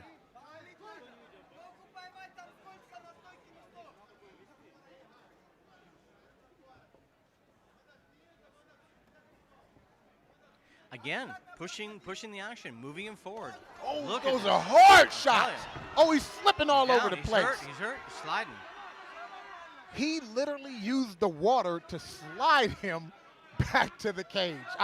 I've never seen that before, but I'm envious. We are having a complete turnaround from round 1 to round 2 here. We've got a fight on our hands here, Dom. Here we go. Oh, he made a mistake there. He made a mistake there. The water is sliding everybody around, but he made a mistake there. He followed up and went for the ground and pound and allowed Akhmedov to circle around to the single and take him back down. That surface is definitely giving a bit of advantage to that grappler, isn't it? Yeah, yeah. But I mean, Xavier, when he lets the hands go, he lets the hands go. Because those shots, you know, Akhmedov has a chin. Because he got hit with a right straight, left hook, right straight combination. But we're seeing that dropped him. Absolutely. But we're seeing a lot less output here right now. I think it hurt him. Look at that. Let They're him back up. Wow, referee wants some action. No, that was on Akhmedov's part. I don't know if it was the water he was uncomfortable with or what, but he let Xavier back up. And that could be a fatal error. Wow, look at the showmanship. He's telling them to shoot aim. Oh! Wow. These boys are banging here. Xavier These are huge, knows he's huge going to go drops. for those uppercuts. Oh, that was a flying knee. And a slip at the end. Yeah. No, I don't know. I know he went for the flying knee. He doesn't care. He's willing to take risks to make something happen, and I like that in a fighter. That was too much risk, though. He's up against the cage. You cannot throw that flying knee. Oh, in that look at him. position. He almost went for the triangle again. Good to see some aggression on the bottom. Oh, he has the triangle Look at on. this. Wow, look at those elbows. Those are doing damage. They are. He can't. Akhmedov was better off where he was, and he went back down into the triangle. And I mentioned this earlier. He almost had that triangle on 4 or 5 other times. And he's long transitioning limbs. to the triangle armbar now and back to the triangle. We're seeing some heart. He's got to come down. Those long limbs are really Akhmedov plastering up and gets his head out. Oh, get away. And escape. Let him back up He again. let him back up the first time, and he paid for it with the uppercut and the flying knee. I don't know what his strategy is here in doing that. Going back down. He needs to pass this guard. He's got to get through to create some true aggression. I agree, especially because that triangle has been a threat and then almost cost him the match before. I want to see some elbows inside here. I want him to create some distance and drop some in. He needs to show who's boss down here. If he allows Xavier to get back up to his feet, feeling confident again, we're going to see some real potential danger here for our AKA fighter. Every time Xavier has been on the feet, he's done maximum damage in minimal time. You cannot let a guy up like that. You know, and he's calm and composed and looking for opportunities for that triangle over and over on the bottom. What do you got for this round here? How are you calling this round right now? I mean, who's winning this? Right now, I have Xavier this round. I had a clear-cut round for Akhmedov the first round. This round on the bottom is Xavier going for the attacks, and to me, that counts for something. And he's throwing elbows on the bottom. I can't agree with you more. Absolutely. Completely agree with you. It doesn't matter if he finishes on top. Right now, our AKA fighter up there, he's got to do some damage. If he wants to win this round and finish strong, he needs to do damage now. Yes, I agree. You know, but if you see his output went so much down from the first round, I'm not sure if he's fatigued or if he's the threat of the elbows and the triangle on the bottom. You never know, or it could be both. But his output is drastically different from the first round. Well, we've seen some solid strikes land there from Xavier on the bottom. That can take it all out of you, Dom. This is going to be great, this last round. The judges got their hands full. As you can see, we had a little bit of rain there. Getting a little slippery in the ring, but that's how we do it in the tropics. That's how we do it Primal style. Rain, lightning, we don't care. The show goes on. This looks to be a third round fight. They're going to give the ring a nice wipe down. The rain has stopped. And we're moving into the third round of this co-main event brought to you by Sutisa Hot Yoga Connection. Thank you to all the lovely ring girls for doing a great job tonight. Looking good. Get it dry. Jeez, everything you can do, guys. This is definitely a Wipe the three-round fight. fighters This down, is the too. third round Get the fighters of the clean. co-main event. Anything can happen at this point. Let's get this show on the road. Third round in this light heavyweight match. Primal style in the tropics at Paradise Beach, Phuket, Thailand. Hey, do it. Seconds out. Hey, wipe right there. Wipe right there. Ref. Ref.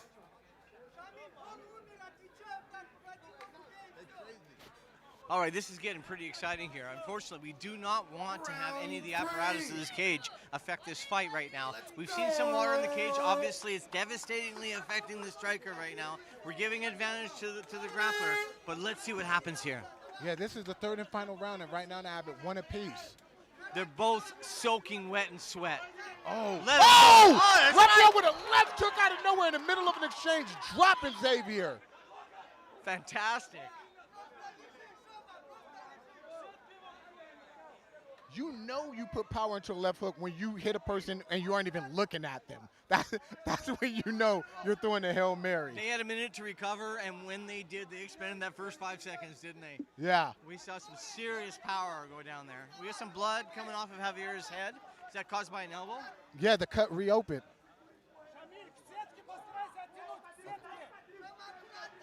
We do have a co-main Here we event go here. again. This is exciting. the second time that Shamil's been caught in that triangle choke out of 10 attempts. They're slippery now, though. This is the third round. I think he's not concerned. He's going to be able to slide out of this. He has to keep posture as he's doing and get the other arm back in. Both fighters are tired now. A lot of energy expended here. Akhmedov seems to be comfortable being in that position. Yeah, but you cannot play with fire. He still does not have his left arm back in, so he can get put right back in the triangle.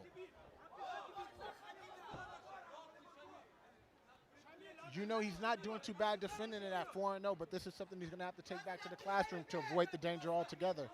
No, that's true. I mean, we've seen the officiating call him up pretty quick here If today. you look, Xavier's controlling his right wrist, pushing it back, and He's going got a- for that triangle. He's got a hold. Let the referee call them back up. He's looking for a stand-up. Oh! Whoa! What position? Oh, slide. Oh, this is...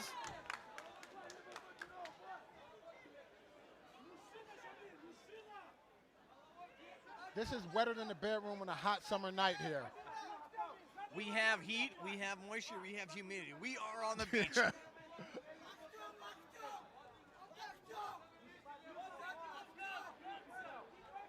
I want you to know Shamil has the advantage because he has about 15 Russians outside the cage giving him instruction here.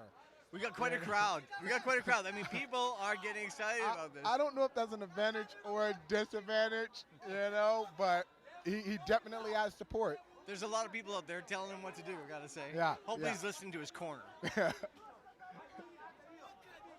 Or is it that the crowd is his corner? That was a hard elbow by Shamil. I think the referee has to understand that it's very difficult to get up right now, very difficult to scramble up with this surface. Probably need to call them up a little quicker than they normally would when there's passivity down on the ground. Yeah, I agree. If there's a lull in action, you should. But right now, Shamil is working. And you see it's creating advantages and openings that normally wouldn't be there, as well as taking things away that would be there. Well, I'm a huge fan of the ground game, but honestly, there's not much damage happening down there right now. I think the referee needs to get into it. Yeah, I'm close to agreeing with you. There's been a few scrambles, but, you know, you can't stand him up in the middle of a scramble, but soon, if nothing happens, I agree. Xavier's using the water to his advantage like he's an elemental. It's tough to walk up that wall when you're a slippery surface, though. You need to have some grip to be able I to agree. pull yourself up. I've been there before, and it definitely is, and it's a very frustrating thing being a striker. He's doing a good job, though. His hips are in the right position. He's really transitioning. I'll tell you what, Javier is doing the right thing right now. Yeah, if you see Xavier here, he's over here, and he's going for a omoplata on Shamil's left arm, and Shamil is turning it around right back Look into at a this. triangle He's on the grabbing the opposite ankle. side. He's not locked in yet. They are slippery right now. Shamil sitting up. You know, that's the first part of the proper defense. And he changes it to an armbar. Look at this here. He jumps over and escapes. You know, Xavier is constantly attacking from the bottom with elbows and submissions, and when the triangle wasn't working every other time, he went to the armbar and almost landed it. Turning over, stepping over the head. He's good at defending this. I think it's really tough at this stage of the fight to be able to land that move. You've got to have some grip. You've got to be able to hold onto that arm. I agree. And it is hotter than lava out here on Paradise Beach, Phuket.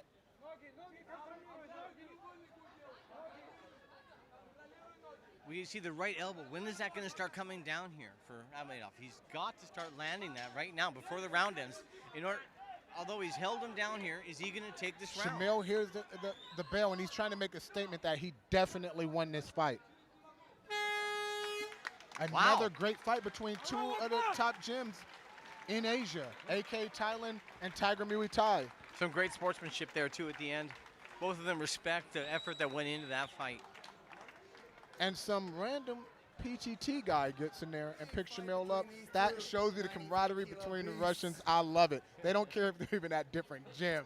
They are with their own. I mean, I wouldn't want to be the referees in this decision. This is a really tough one. You've got to give some amazing strikes. We saw both fighters hurt in this fight. We're going to wait for the judge's decision, make the official announcement in a moment. This fight brought to you by Sutisa. Hot Yoga At the end of the day, I think Connection. we kind of have to. There was a lot of ground control there. There was a lot of top control. Is that the way the referees are going to see it? I think that will be that. But honestly, there was damage done by both fighters. I think so too. You know, I feel like Shamil really pushed in the third round and made a comeback. And you know, make sure you stay after the event for the after party here on beautiful Paradise Beach, Phuket, Thailand, and opening in April at the Joint Phuket on Instagram. Mexican food, night lounge, rooftop at the Joint Phuket Instagram. My place, come support it.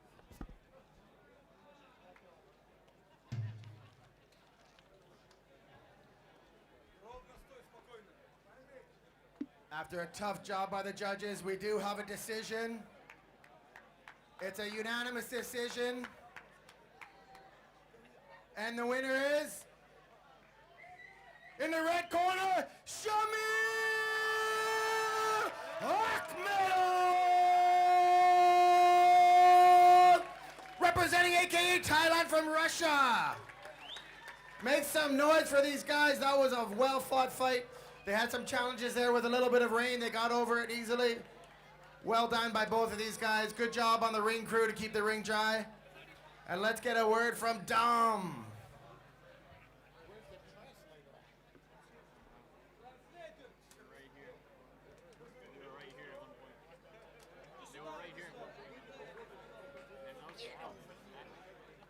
Get over here. So Shamil, you know, coming into this fight, I talked to you real humble, real soft-spoken. Then in the first round, we see you do damage with the elbows, have a rough second round, and start coming back in the third. What changes did you make to come back in the third round to take this win? Последний раунд ты, короче, добивал его локтями. Что скажешь об этом? Ну, к третьему раунду я чуть подустал, и там нужно было только добивать локтями, другого варианта там не было. First round, it is big cave. He don't know. He is every punch. Хочу поблагодарить Майка Свика за предоставленную возможность, и хочу очень выразить сильную благодарность президенту нашего клуба Магомеду Кадиеву за всю поддержку. He said, thank you for Mike Swick, thank you for AK, thank you for in the president of Crepas, Muhammad. One more question. Xavier is known for a devastating Muay Thai game, but he had good jiu-jitsu. He caught you in the triangle a few times. Did that surprise you, and what adjustments did you make when you saw that he had a good ground game?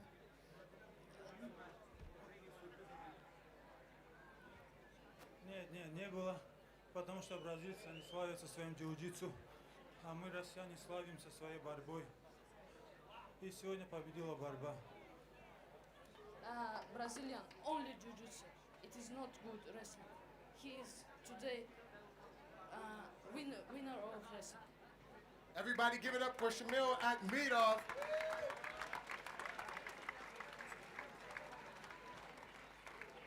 As he mentioned, big shout out to Mike Swick and Primal FC for giving him the opportunity. We've got a quick word here.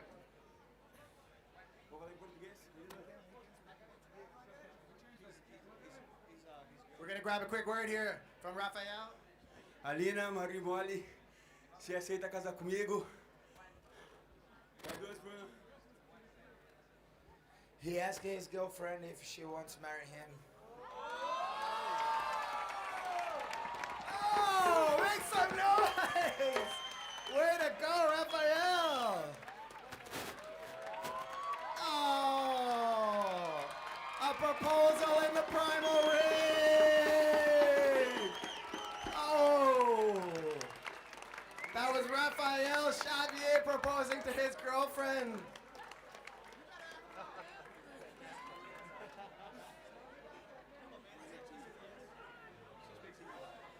And we're waiting for an answer. We're waiting for an answer. What is it? What's the answer? Sure, I love it. Woo! Proposal in the Primal ring with a big yes. She looks so happy. Rafael should be proud. A well-fought fight. What an opportunity.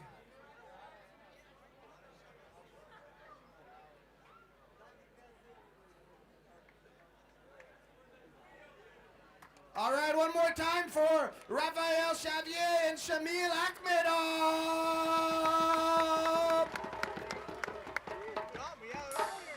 Big shout out to MikeSwick.com, Primal FC as well. And that was brought to you by Sutisa Hot Yoga Connection.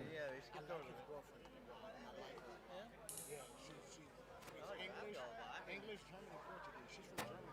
She met him out with a fighter. He's a real fighter, man. Yeah, and they got As we prepare for the main event of the evening, the stare downs and the weigh-ins were quite intense between these two. I wouldn't judge this by a physical aspect. It looks like the Thai's got some skills to pay the bills. Before I introduce them, we'll just let them get prepped, get the ring dried off, and get ready for our main event of the evening. And then it's time to hit the beach and celebrate Dark Moon Rising. Let's get this ring wiped off and get this show on the road to our main event. Brought to you by Mad Mahali's Irish Bar in Rawai. Hit them up for a delicious pint of Guinness, the best in Phuket. Again, big shout out to the drummers tonight, keeping it together. All the electricians getting this show put together, especially with a little bit of rain. Good job by all the refs tonight. Judges had their hands full as well, but did a great job. That's what it was. That shit was loose. You got started? Yeah, I've had it my one. Our main event is going to be a special rules match, which means Muay Thai with MMA gloves. Takedowns are allowed. Ground game is not allowed, which means trips, tosses, hip tosses, and sweeps are allowed. No ground game allowed.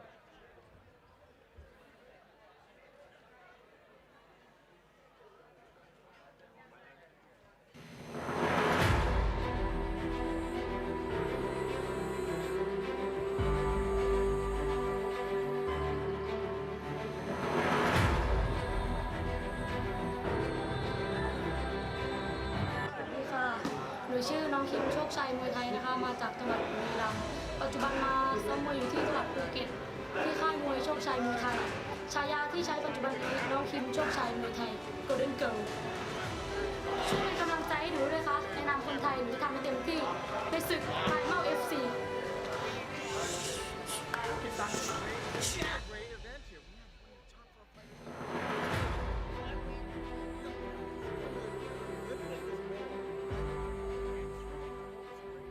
My name is Sarah D'Alelio, and I'm representing the USA. I fight out of Combat Sports Academy in Dublin, California, and I'm also training here at AKA Thailand. I'm really excited about fighting on Primal FC because it's Thailand. It's beautiful and the people are beautiful and it's great training. It's just a good time. Like I like the danger of fighting. Like I want to hurt them, they want to hurt me back.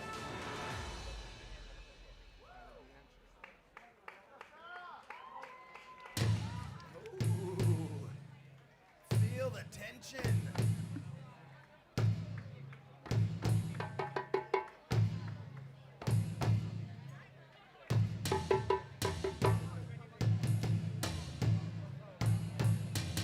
Making her way out of the blue corner. Walking out now to the Primal cage.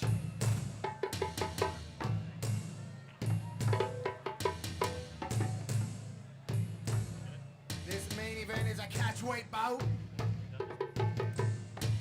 between Thailand and USA. Brought to you by Man Mahali's Irish Bar.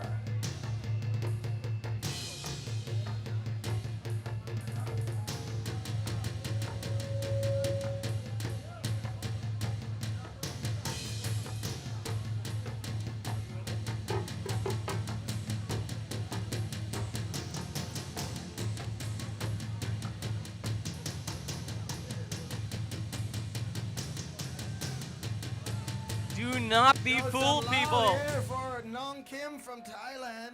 She's going to be in the blue corner for this main event. This gal is amazing.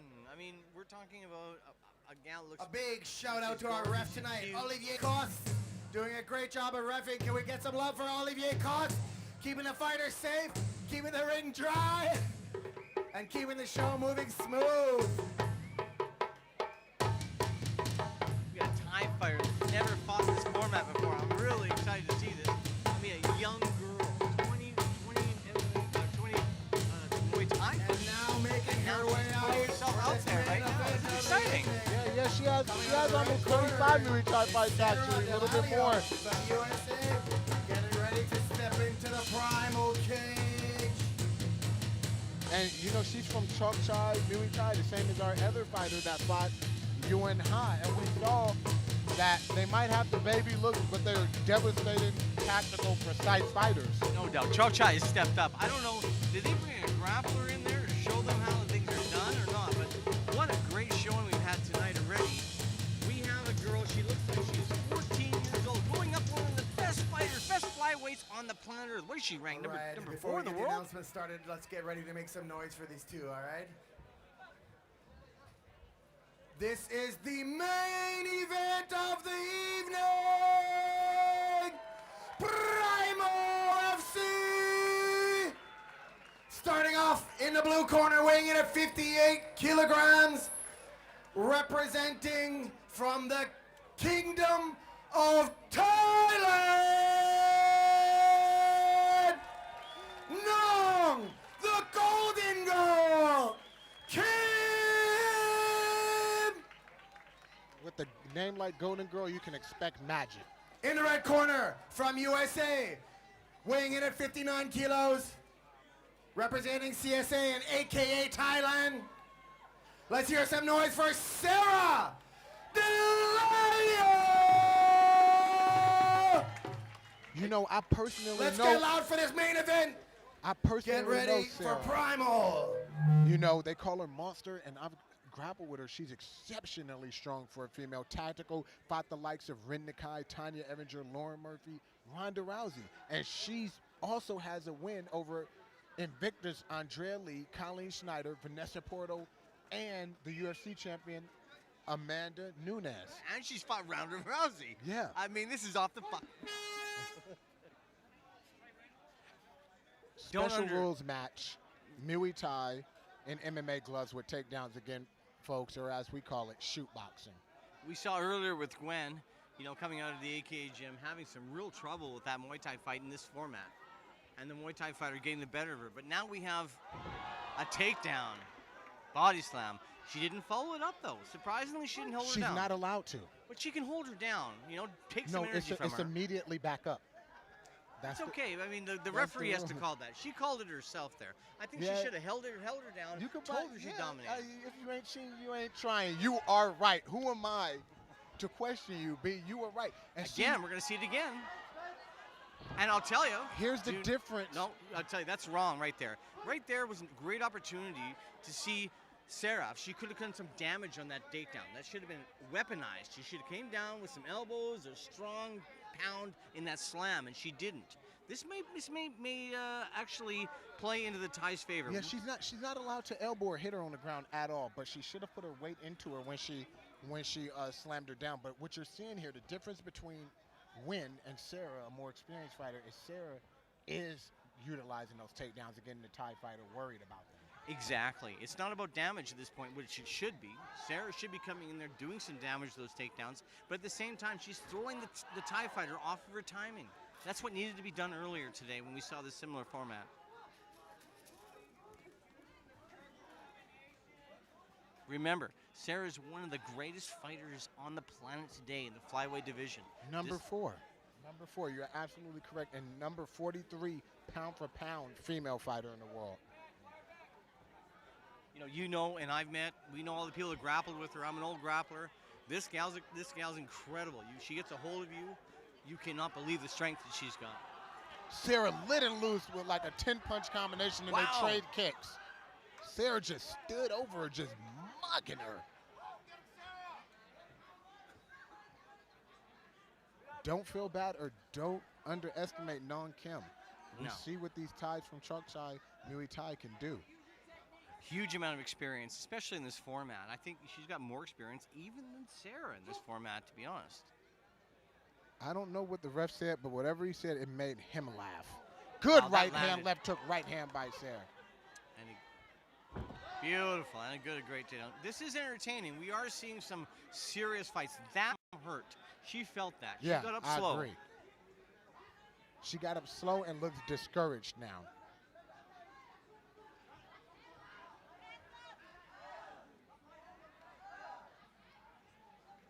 Funny again how the Thai fighters are willing to allow themselves to be backed up to the cage. They feel comfortable there. I think there's a big difference between the cage and the ropes in a ring. Yeah, the thing about Sarah is she's a wrestler, but she trains at Combat Sports Academy, owned by Kirian Fitzgibbons, who's an excellent coach, some of the best pad work I ever did. And Val Ignatov is there as the MMA coach, my personal MMA coach, Val Ignatov. Excellent coach, taught Nick and Nate Diaz, a Sambo expert, master of sports. So Sarah's not just a wrestler. She's there with Kevin Ross, Gaston Bolonis, and other excellent kickboxers, Miriam Nakamoto, and more. Well, obviously that's taught her to be relentless. That's what's happening right now. She is continually to apply pressure, and that's what she needs to do to win this fight. This Thai fighter out here has to use her skills properly. Not be discouraged by the takedowns. Continue to circle out. Use the fence in her advantage. Unfortunately, as you get to the fence, that's when we saw earlier, when Gwen did not take her down with a double leg. Sarah's doing it. She's using that, weaponizing the takedown. They just traded jabs, too. Oh, she's getting more. All right.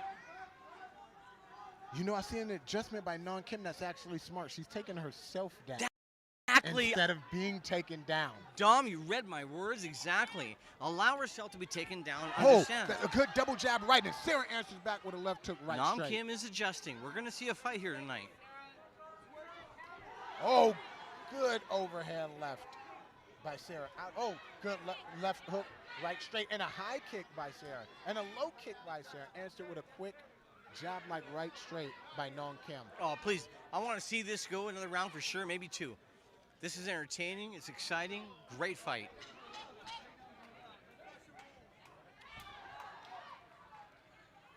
Nong Kim seems to be wearing down from those takedowns.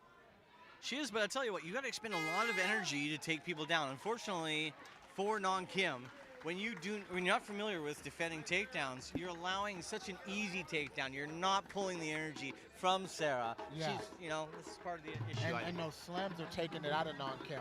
There's no doubt. Fighting a taller, bigger girl. And I don't think Thais do that all the time. I don't think it would be a problem without the takedowns. But these takedowns and these slams are taking it right out of her. Especially that last one when she got up slow. That's right. Muay Thai can rely on its toughness for only so long. These people have 300 fights. They have the mentality of superstars. These are real champions. But when you start to take people down, when you start to grapple with them, it's a different story. It's a different story, especially on the ground. You get your confidence pulled out from you. You get your energy pulled from you. You're not sure where you're at. Nong Kim has to regroup here today, use her Muay Thai to attack Sarah. I agree. I like how they're drying her off, you know, trying to get her ready, throw those kicks and everything. The golden girl, golden child. Let's see what adjustments. She was making some adjustments at the end of that round. Let's see if she's going to continue from there.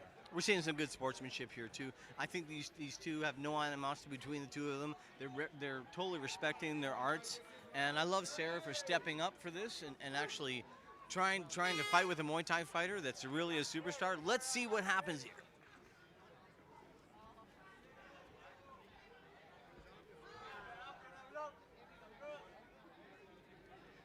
Good right straight. Wow, great overhand right, but just Nong Kim ate that. Right, left inside kick. Sarah's utilizing that left hook. Good, left hook right straight. She stopped changing levels though. I'm surprised. Oh, left hook right straight right after I said it. Sarah wants to beat her at her own game, it looks like to me. Not concerned about the power of Nong Kim. Oh, Nong Kim. Oh! Nong Kim went in with an elbow. Oh, I think Sarah's eyeball got poked out. And trust me, folks, I personally know it does not. Nong Kim's complaining about the mat right well. there. I mean, she's having a difficult time. We all know that strikers are going to have a harder time with a slippery cage. Nong Kim was looking back. Sarah got hit in the eye, but Nong Kim is really serious about the arena they're fighting in. She's slipping, having a difficult time executing her Muay Thai techniques against Sarah. Sarah's okay. I think she just needs a bit of time, just a little time to recover. You know how it is, right? She has 5 minutes. Should have 5 minutes. Get the eye clear, allow that blurriness stuff, but she should take it. Her corner should be letting her know that. I think that while Sarah's recovering, they should be drying off the mats. Let's get in. Hey, Mike, let's dry off the mats.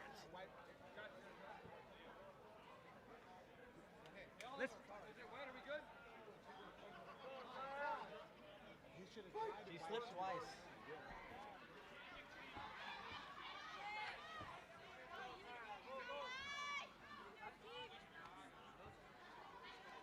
Nong Kim is starting to put some pressure on Sarah now.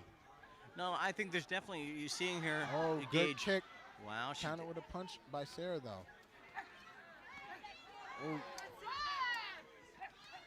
Sarah keeps utilizing that combination. She's standing left with her. Left hook right straight, left hook right straight. She's playing her own game. You see her. She's not looking for the takedown anymore. She wants a devastating knockout for this fight. She does. She's definitely throwing leather and going for it. Oh, that was a good right straight. Thai fighter, Nong Kim is game though. She's continually going forward when she gets the opportunity. Moving off the cage, using some of that Muay Thai experience. And in this round, we see Sarah not utilizing her takedowns and beating the Thai fighter at their own game. Like I said, Combat Sports Academy is an excellent place for Dutch kickboxing, Muay Thai, and American-style kickboxing. And I believe now they've added in Western boxing as well. I'm hoping that Sarah understands and doesn't pay to that strategy. I mean, she's so dominant there with the grappling. I think it was important. It's what threw Nong Kim out in the very beginning. And right now we're seeing, a bit of a tactics here, back and forth. They're finding their range. Oh, that was a hard left hook right straight by Sarah, right off of Nong Kim's kick. Range found. Sarah showing her expertise, why she's number 4 in the world. Unlike the first fight, you see that Sarah's taking advantage of Nong Kim having her back to the cage and is not working out for her. That was a good side kick by Nong Kim. Length, strength, multiple combinations. Oh! That's it. Fantastic. At the bell. Is that the bell? Referee's calling the fight over? Referee is calling the fight. Yeah. Good call by the referee, I believe. It was right on the bell, but the impact of the strike happened before the bell. I agree too. It's about 2-3 seconds before the bell. I think she was out on her feet as she went down. I do too. It was a delayed reaction, but definitely she didn't look like she was recovering from that one. We've seen some great sportsmanship and respect there from Sarah for the Muay Thai fighter. Yeah, one of the nicest girls that I know. I'll tell you, I talked to Nam Kim. She was, a little bit nervous, but at the same time, she was excited to try and expand her view on this. She's a Muay Thai fighter, doesn't want to be anything other than a Muay Thai fighter, but wanted to show the skill set of Muay Thai, and she did tonight. Look, she represented well. Yeah, she fought a girl that realistically is a lot larger than her, and one of the best in the world at MMA, and from one of the best striking camps in the world. And she held her own for pretty much 2 rounds. So when she goes back to Muay Thai, find girls her size, she's going to take this as a learning experience and get better, and it's going to help her in her sport in the long run.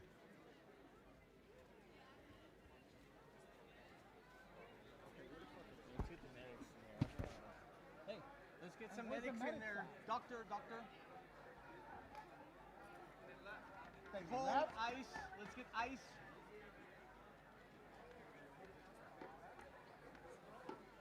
All right, that was the main event. As you see, we have a winner by KO at 2:46 in the second round, Sarah Delayo! A strong fighter from AKA Thailand and CSA team all the way from USA was Sarah Delayo. Let's give a shout out to non-golden girl Kim for stepping up, showing huge heart after some of those big tosses. She got back up every time. Can we give her a little bit of love and give her some energy for non-Kim from Truck Thai Muay Thai? In a few moments, we're gonna have some guests into the ring here, give you a couple of words, a couple of shout outs, and let you know what's going on next. We're all very concerned for the fighter in the corner. I'm sure she's going to be okay. We do have professionals in there.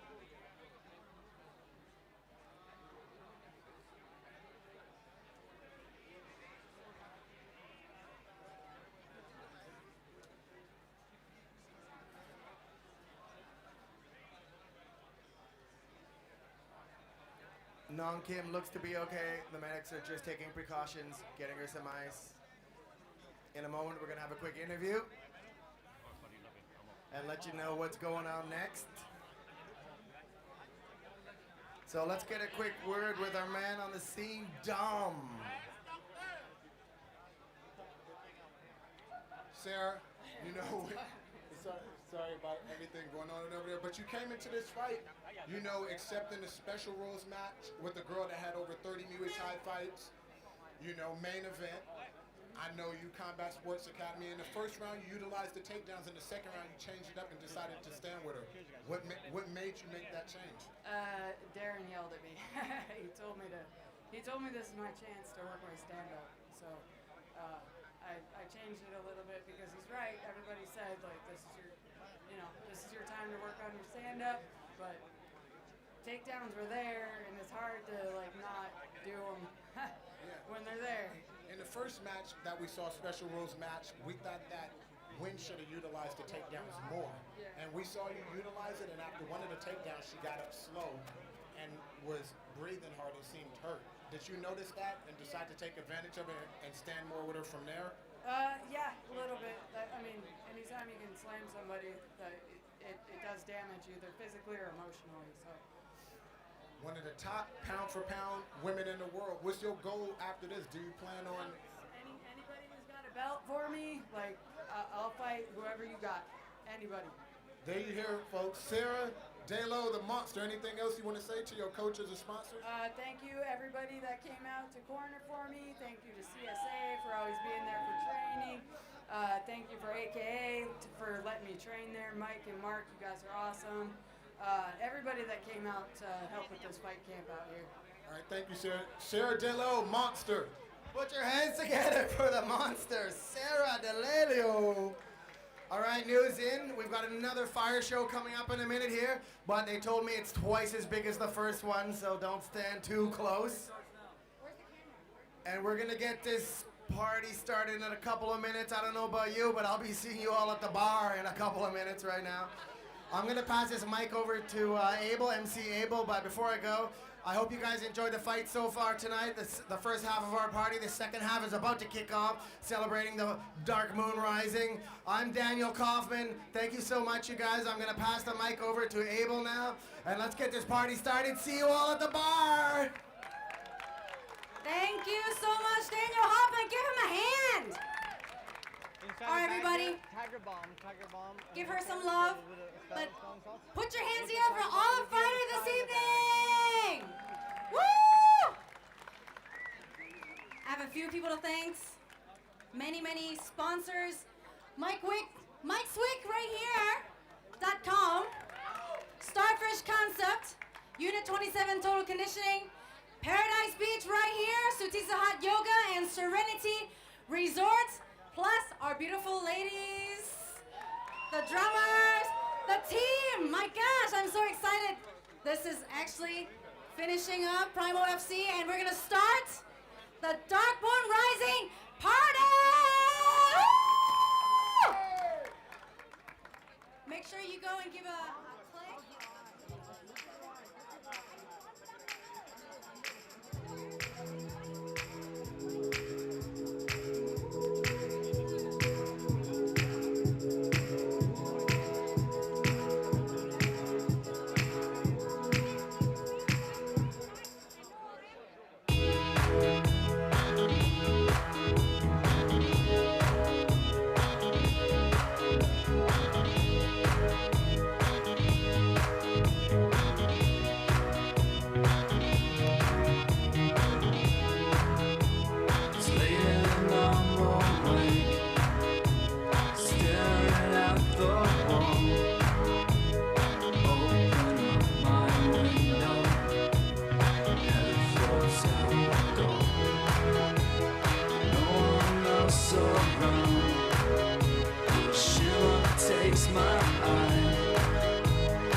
Check it out, it's kicking off as we speak. Everyone head on down to the beach. Let's go check this out. And then I'll see you at the bar. This was Primal!